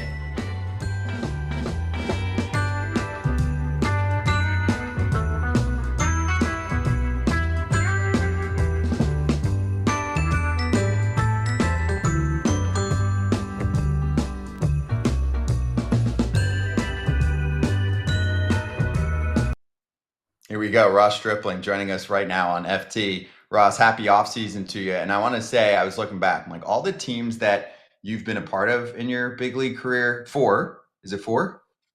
Four. Okay. All very interesting this offseason specifically for very different reasons. So first off, how you doing, man? How's the offseason? Everything's good, man. As always, thanks for having me. Yeah, sorry to interrupt potential breaking news, but I'm here. Let's talk some ball, see what's going on. Yeah, well, actually, you want to start there and just give us your take on what Kyle Tucker is like. And I don't know if you've faced Paredes too, but you have any scattering reports for us on those two if they end up being involved in a swap? Yeah, so I faced Paredes a lot because he was with the Rays when I was a Blue Jay, so he was in division. And that team was those Rays teams were really good, but he quickly became the guy that was like the target on the lineup of how do we get this guy out because he can do damage, and all the while he'll take his singles through the four hole as well. So it's like, okay, pick your poison a little bit because you tucked him in back then between like Brandon Lowe and Meadows and some guys, and he was a power righty. So we were quickly worried about him, and he has continued that. He's been a power bat in the lineups that he's been in.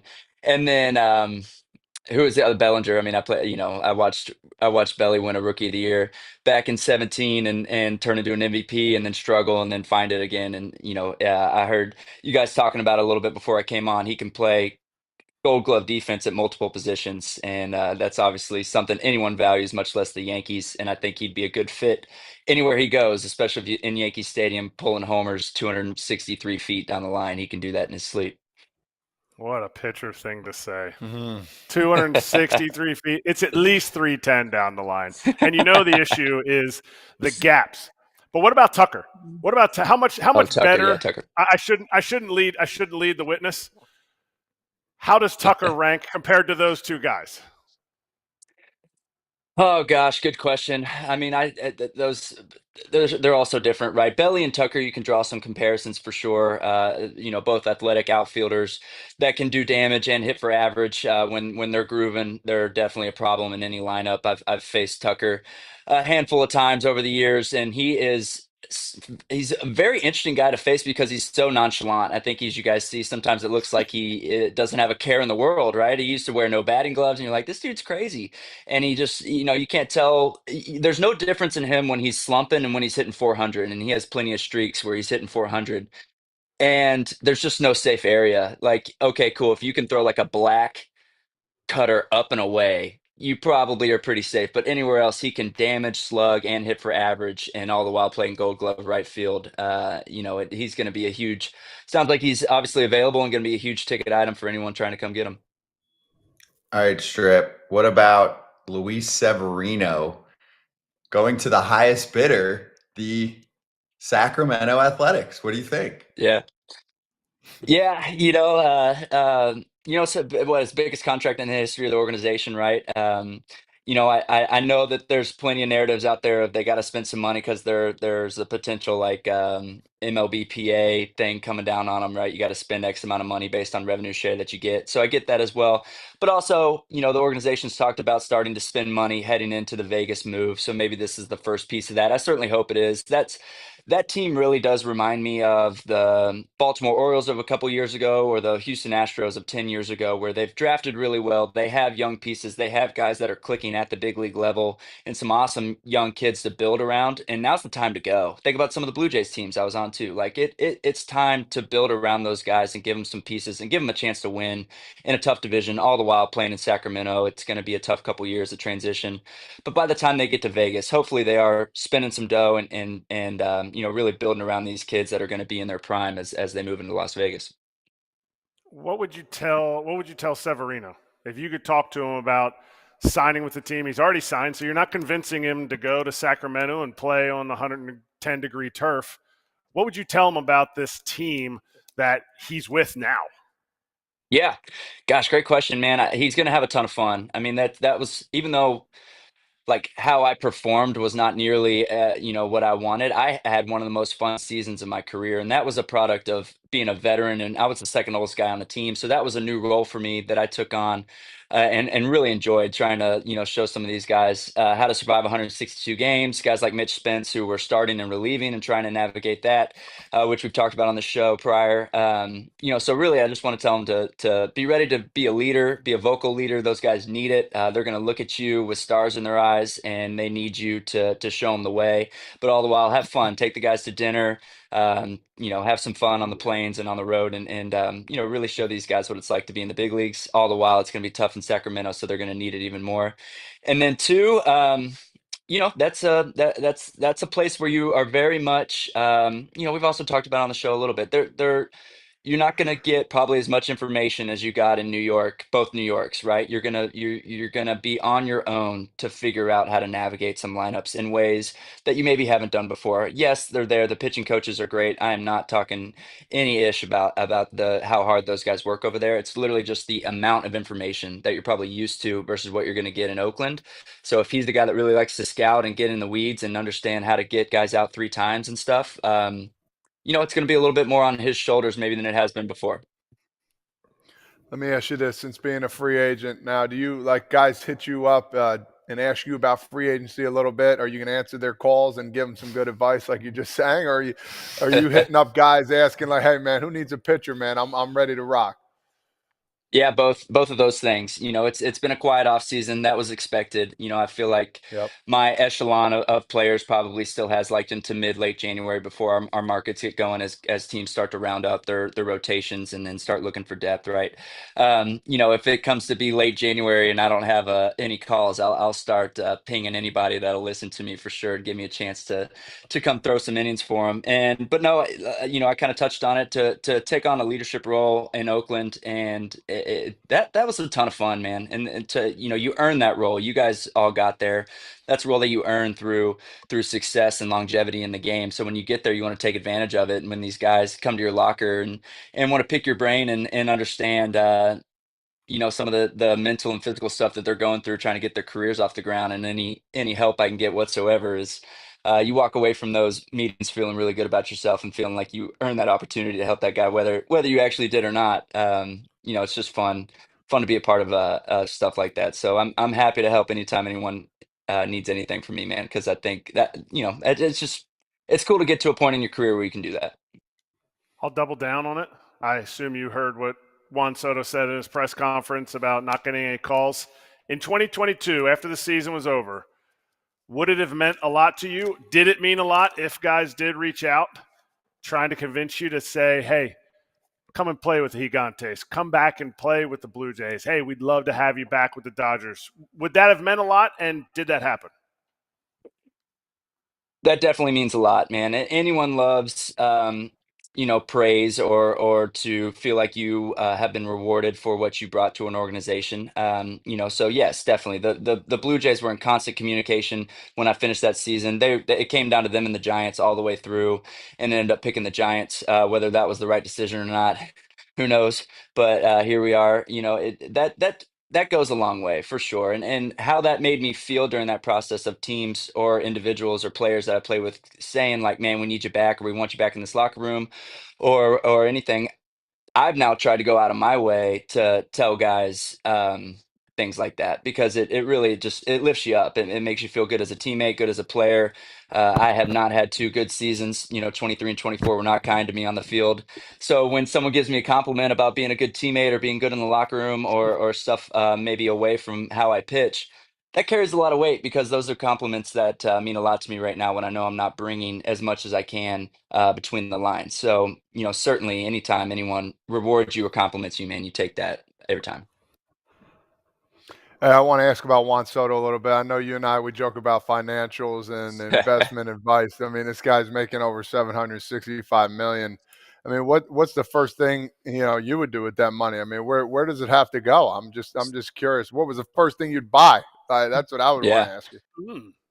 None of it backloaded either. So he's getting it all. That's the opposite of a Dodgers current contract. The smart thing to do, man, you got to find some muni bonds. You got to find some tax-free muni bonds because he's going to be in an extraordinarily high tax rate for 15 years now.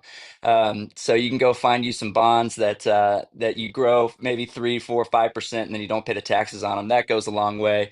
First thing you buy convenience, man. You buy cars and houses in every place that you're going to spend time so that when you get there, they're move-in ready and you don't have to deal with any more logistics than you want to. And he can afford that. So you live that life of luxury as far as like when he gets to Florida, it's all taken care of. When he gets to New York, it's all taken care of. Yep. When he gets back home to wherever he spends his off season, all that stuff, because now time is his biggest asset. Money's not even a thought anymore. So now it's how do I use and spend my time to make my life as efficient and obviously help me have success on the field as well. I wanted to hear a guy that's sound financial advice being like, my guy buys a yacht.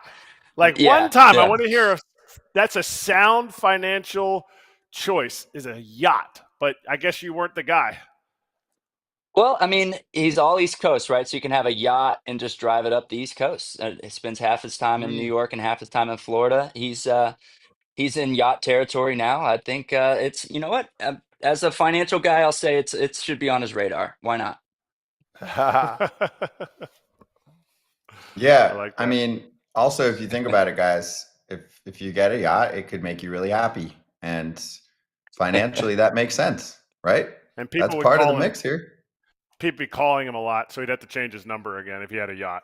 Well, you can't say that inside joke if Strip doesn't know the storyline behind it. So we can tell him real quick. The latest report from Bob Nightingale was that Soto changed his number, so certain people didn't have it and they couldn't call him to recruit him.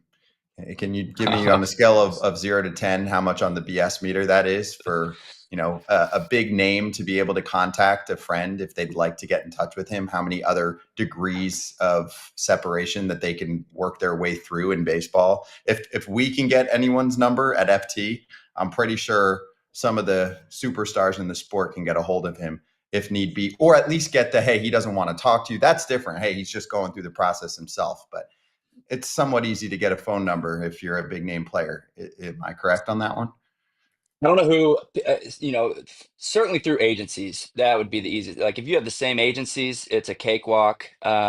If you have even like, and one close teammate that you've shared or coach that it's easy. Yeah, that's, I guess I don't understand whether 1 or 10 is the easiest in that scenario, but I would say it's like either a 2 or a 9, whichever one is closest to easy.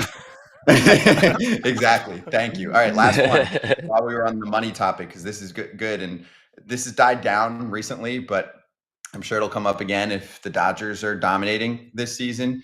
Can you explain in simplest terms what a deferral means in a contract, since this goes back to last year and people thinking Ohtani really got $700 million, but it's deferred money and what that really means. And then just people so angry about what these deferrals are, and as if the Dodgers just invented them. And, Max Scherzer's not getting paid by 3 or 4 different teams. The Nationals were the leaders in the clubhouse. To me, it's just like the Dodgers are winning and then they do the deferrals. So now everyone wants to know what they are and get rid of them.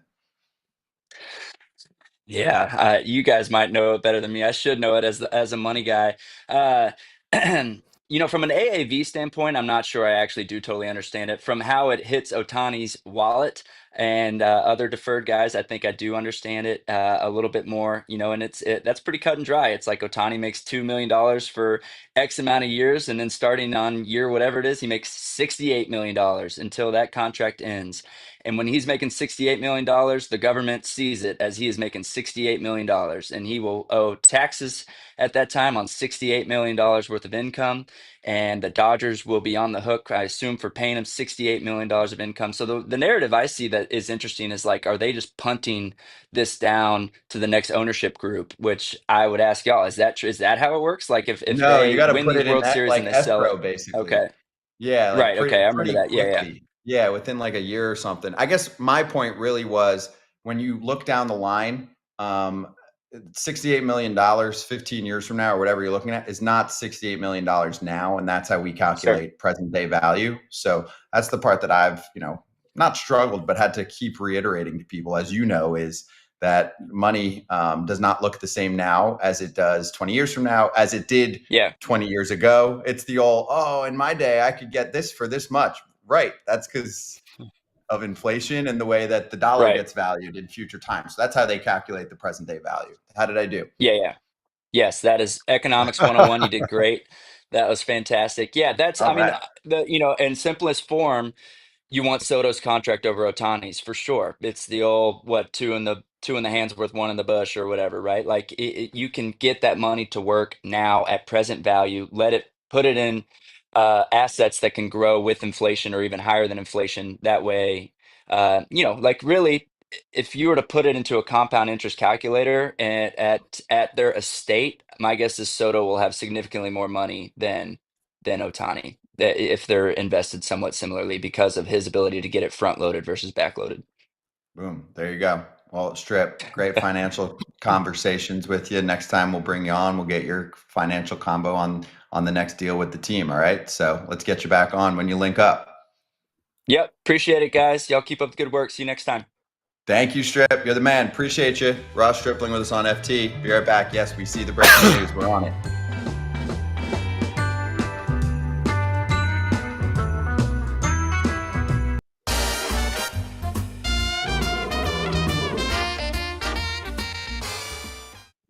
Again, we see the breaking news. We want to get it to the whole TV crowd as well. We're getting all the info loaded up here. We've been talking about it for half the show, so don't worry. You're in the right place if you'd like to hear about the Astros and the Cubs. But let me tell you about the Red Sox for 2 minutes here. Your BetMGM look back at a team that was at the 77.5 mark with their number heading into the season. We show you the number that BetMGM opened up with last year, which was 79.5. I know they lost Lucas Giolito. That could be part of the math. They go to 77.5 to start the season. They end up at 81 and 81. So if you took the over on the Red Sox being 500-ish, you were a winner last year. This was a tough one for us, guys. I liked it. I remember we talked about it. I liked the over only because it went down. I remember talking about the fact that this is a completely 500 team, and they made us spot on. There you go. On the mark. So they built it to be a 500 team, and they were 500. They played above 500 for a little bit, and then they would lose, and then they would come back. Oh, the pitching is unbelievable. Oh, they faded down the stretch. Oh, Kenley Jansen's not showing up. Oh, Jarren Duran's an all-star. All that stuff. For a 500 team. Yep, agreed, 100%. Now we're Garrett Crochet. I mean, should be a little higher, no? It's an upgrade. It's a definite upgrade. Now they need some offense from the derecho side, from the right side. Yeah, there you go. And Todd, I want to be clear. They better do more than this. I love the Crochet move, but there better be at least one more big boy move. And they got Chapman for the bullpen, which is nice. But I need at least one more big boy move. Bat or arm. I need another arm in my mind still. I'd like to get another starter and another reliever. They need to defend too. They need to defend. They were brutal. They had a ton of errors. They need to defend. Arenado at a cheap rate moved Devers to first. Ooh, what a great move. Go sign Corbin Burns. You can afford him. I know you won't, but go do it, okay? Nope, they won't. And for us normal folks, we try and get it done at the poker table. BetMGM Poker, merging the player pools in Michigan and New Jersey, where Todd Father and Erik Kratz are at this very moment, live on FT. That's bigger prize pools, more players, more chances to win, and our big poker event. Again, we'll give you the date soon, but it's in early January. It'll include all three of us in Atlantic City at Borgata. You'll be able to participate if you want to be there and play against us. So, gambling problem or concern, call 1-800-GAMBLER. BetMGM, thank you for sponsoring FT. And we'll be right back to break down the trade.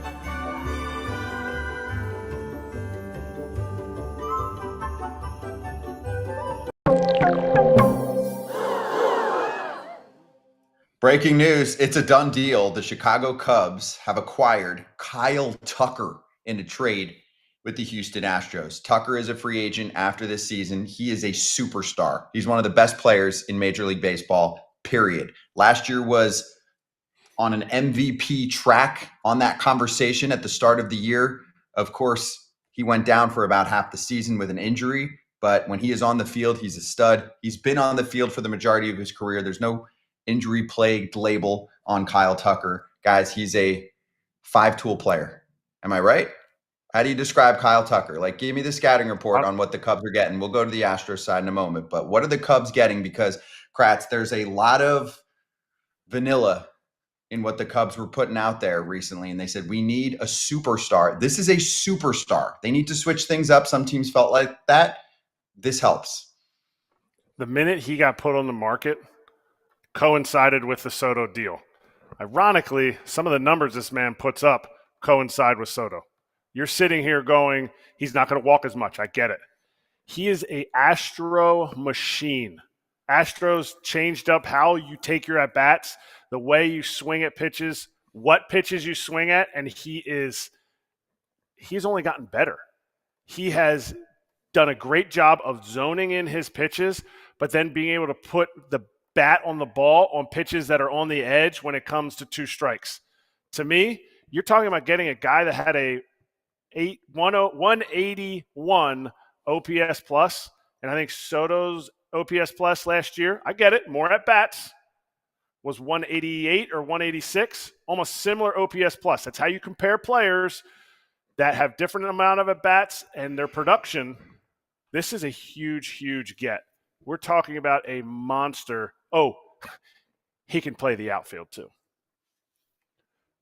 Stud, kind of piggyback what Kratzy said, man. This guy, I would love to see him go to, more of a team in contention. Don't get me wrong. Shots fired. No, I'm not shooting shots. I'm just spitting facts. But, overall, I think, the Cubs did a really good job here of getting him. They gave away a couple guys, as we talked about. But this is nice, man. This guy can play. He's just a ball player. And Dusty Baker always said it best. When you get named, hey, look at that guy, man. That guy's just a ball player. And that's what he is. He's a ball player, and he plays the game the right way, and he can mash. And his swing is beautiful. I don't care what anybody says. All right, guys, ready for this? The OPS plus league ballpark adjusted, right? For Juan Soto was 178. Kyle Tucker, 181 this past season. Kyle Tucker played half the season. Okay, that is true. Almost exactly. 78 games. Baseball Reference WAR was about 5. And for Soto, his Baseball Reference WAR in a full season was 8. So if you do double up what Kyle Tucker brought in his prime years for the Astros this season, he was, according to many front offices, a more valuable player. Okay, I'm not saying that's my choice, but that is how many people would look at him. Just to give you an idea of the ballpark of value of where this player is. Not the same bat, far superior glove and base runner, more well-rounded ball player. And really just the facts. You're right, Todd Father. He's going to a team that hasn't been great lately. They need a superstar. They get one here. He had the bone bruise is what the Astros called it. Eventually it was revealed it was a fracture. And it's a big torque guy too, right? Kratz with the swing. Mm-hmm. Oh yeah. It's a different type of swing. It's a different swing that, he kind of cuts himself short. It's not that like fluid looking, but man, does it do. I like it. It does tons of damage. And the fact that he's never struck out more than 100 times in a season, he's 112. I think he had 112 RBIs 2 years ago. He was on pace for that again, 107 the year before. He's only 20. He's going to be 28 this year. Like, to me, I love it. And for giving up Isaac Paredes, I love the pickup. He should have been coveted by a lot of teams. Mm-hmm. Wait, one more, and then let's go to the Cubs side of things. Well, there it is. Paredes, Wisniewski, Cam Smith. One more on Tucker, and then we'll go over the return for Houston. Dana Brown said, Kyle Tucker, Astro for life. Don't worry about it. GM of the Astros. Whoops. Not anymore. Just got to be careful when you're saying that stuff. I love Dana Brown. He's very straightforward. He's a guy that's been in the biz for a long time. He's one of my favorites. He was one of the keys behind the Atlanta Braves' dominance in the last 5 to 10 years. I mean, he's the guy that would find and sign a lot of the top talent. But he's in the GM chair now, and you got to be careful because Kyle Tucker's damn good, and he's a year away from free agency. So this was said about a year and a half ago, but Kyle Tucker is not an Astro for life because he's now a Cub. Maybe he didn't. Maybe he undervalued what Kyle Tucker was, or what Kyle Tucker would have taken. You know, he's kind of a quieter person, all that stuff. Maybe Dana Brown didn't realize that Juan Soto pushing the market like it did. Kyle Tucker really could be a $350 million player. And he doesn't have to go outside the box either. Just do what he does best. Don't feel like you got to do too much. Just keep mashing from the left side, playing a good defense. He's got a cannon of an arm too as well. He's a beast. And I think any team would like him to go out there and dominate. And this is a good step forward for the Cubbies as well. Okay, now let's spend a few minutes on the Houston side. So Hayden Wesneski, nice little pitching depth to add to the mix. Okay, Cam Smith could be a dude. That's a high-end prospect for a Cubs team that actually was in good shape with position player prospects. So this is something that's totally fine. And in my mind, for Cubs fans, very, very worth it. You need to go get more competitive in the National League Central. If you're not going to ball out for someone like Soto, you get Tucker for a year, try and wine and dine and extend him. But even if not, you got to be more competitive next year. This helps. Okay. So now Isaac Paredes. I'm going to take you back, Kratz, because I started looking through my notes and the fit I had for Paredes at the trade deadline. I was like, Paredes to the Astros first base last year. Didn't happen. And I'm like, boom, now we get it. Now we get to see the extreme fly ball pull hitter do his thing in Houston with that freaking bandbox that they've got and the Crawford boxes specifically in left field. This is a park that, in my mind, is perfect for him. He'll do the little dance Ross Stripling told us where he'll work all fields, but his power is to one place, okay? And he was a stud in the first half for Tampa Bay. His numbers fell off with Chicago. The Cubs park factor-wise, was third toughest according to StatCast for right-handed hitters last year. Houston's plugging him in and saying, let's go, baby. This guy's about to be a force for us. It's not Kyle Tucker, but this is a really good big league replacement bat. Big league replacement bat that can play third and first. We talked about it a little bit. You can't sit there and go, well, he's at third now, so Alex Bregman, it'd look nice if they bring Alex Bregman back and they go and put Paredes at first, especially since you don't have to pay Tucker now. Maybe you can pay Bregman. Mm-hmm. All right, be right back for the TV crowd. We'll keep this going.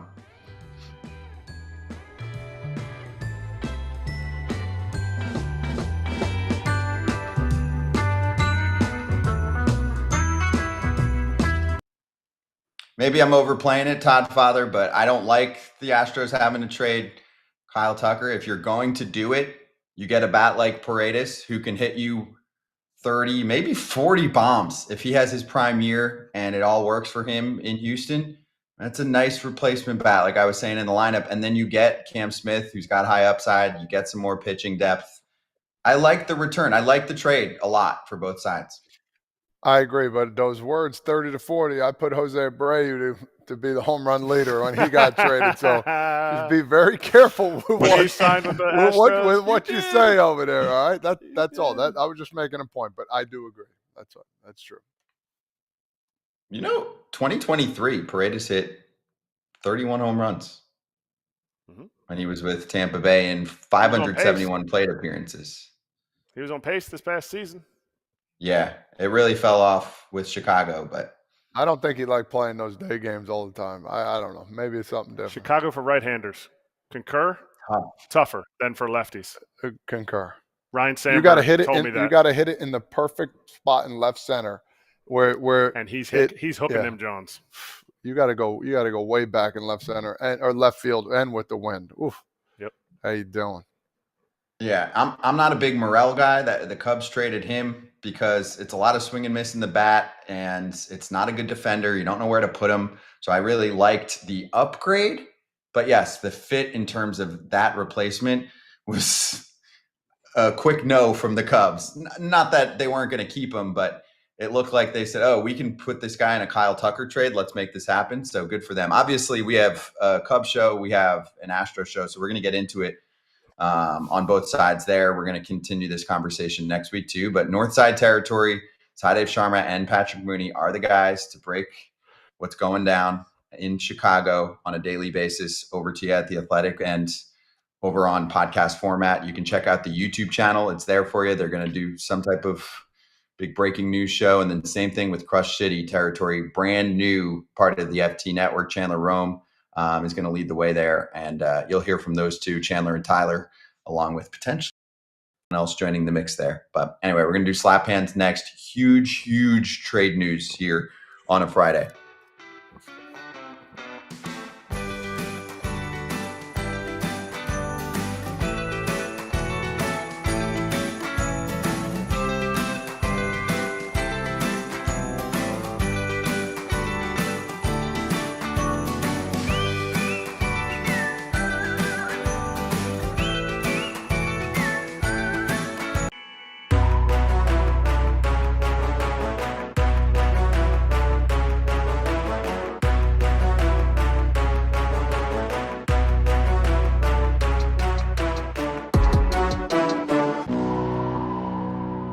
Let's slap. Todd Father, I'm going to give you last word because we covered the Cubs and the Astros side of this. The Yankees were definitely trying to pluck Kyle Tucker from the Astros. I don't think Jim Crane wanted to trade him there, but also they're asking for Luis Hill. Your boy Jack Curry said they were not going to put Hill in there. It's not a free agent until 2029, and they just weren't willing to go that route. No, and I think that's the right decision. He's the rookie of the year. He came off strong. Everybody's worried about his arm, not throwing that much. He's a guy that you have for cheap, and he throws hard. Is he erratic? Yeah, don't get me wrong, but I'm still playing. Mm-hmm. But they can figure it out and work with him a little bit more. They just got a couple guys, Devin Williams. They're on the rise again, and there's other teams on them too. So they thought this was the best trade. So again, Yankees did make their moves, and there's more to come, especially in New York with the Yankees and the Mets. Yeah. What are the Phillies doing, Kratz? Nothing. Oh, sorry. It's okay. Kratz, I was just thinking, man, Tucker in the outfield with that crew. Oof. It might be next year. They tried. The reports will come out. Him, right? Yep. Nick will be coming off the books. They did try. They tried. Could be after 2025. Right? The Yanks might be saying, okay, we're not giving you Heel for the next 6 years, but Heel might be after this year if you don't pay the guy. Woo! Come home. Big trade to finish off the Friday of winter meetings. That was fun. Pay that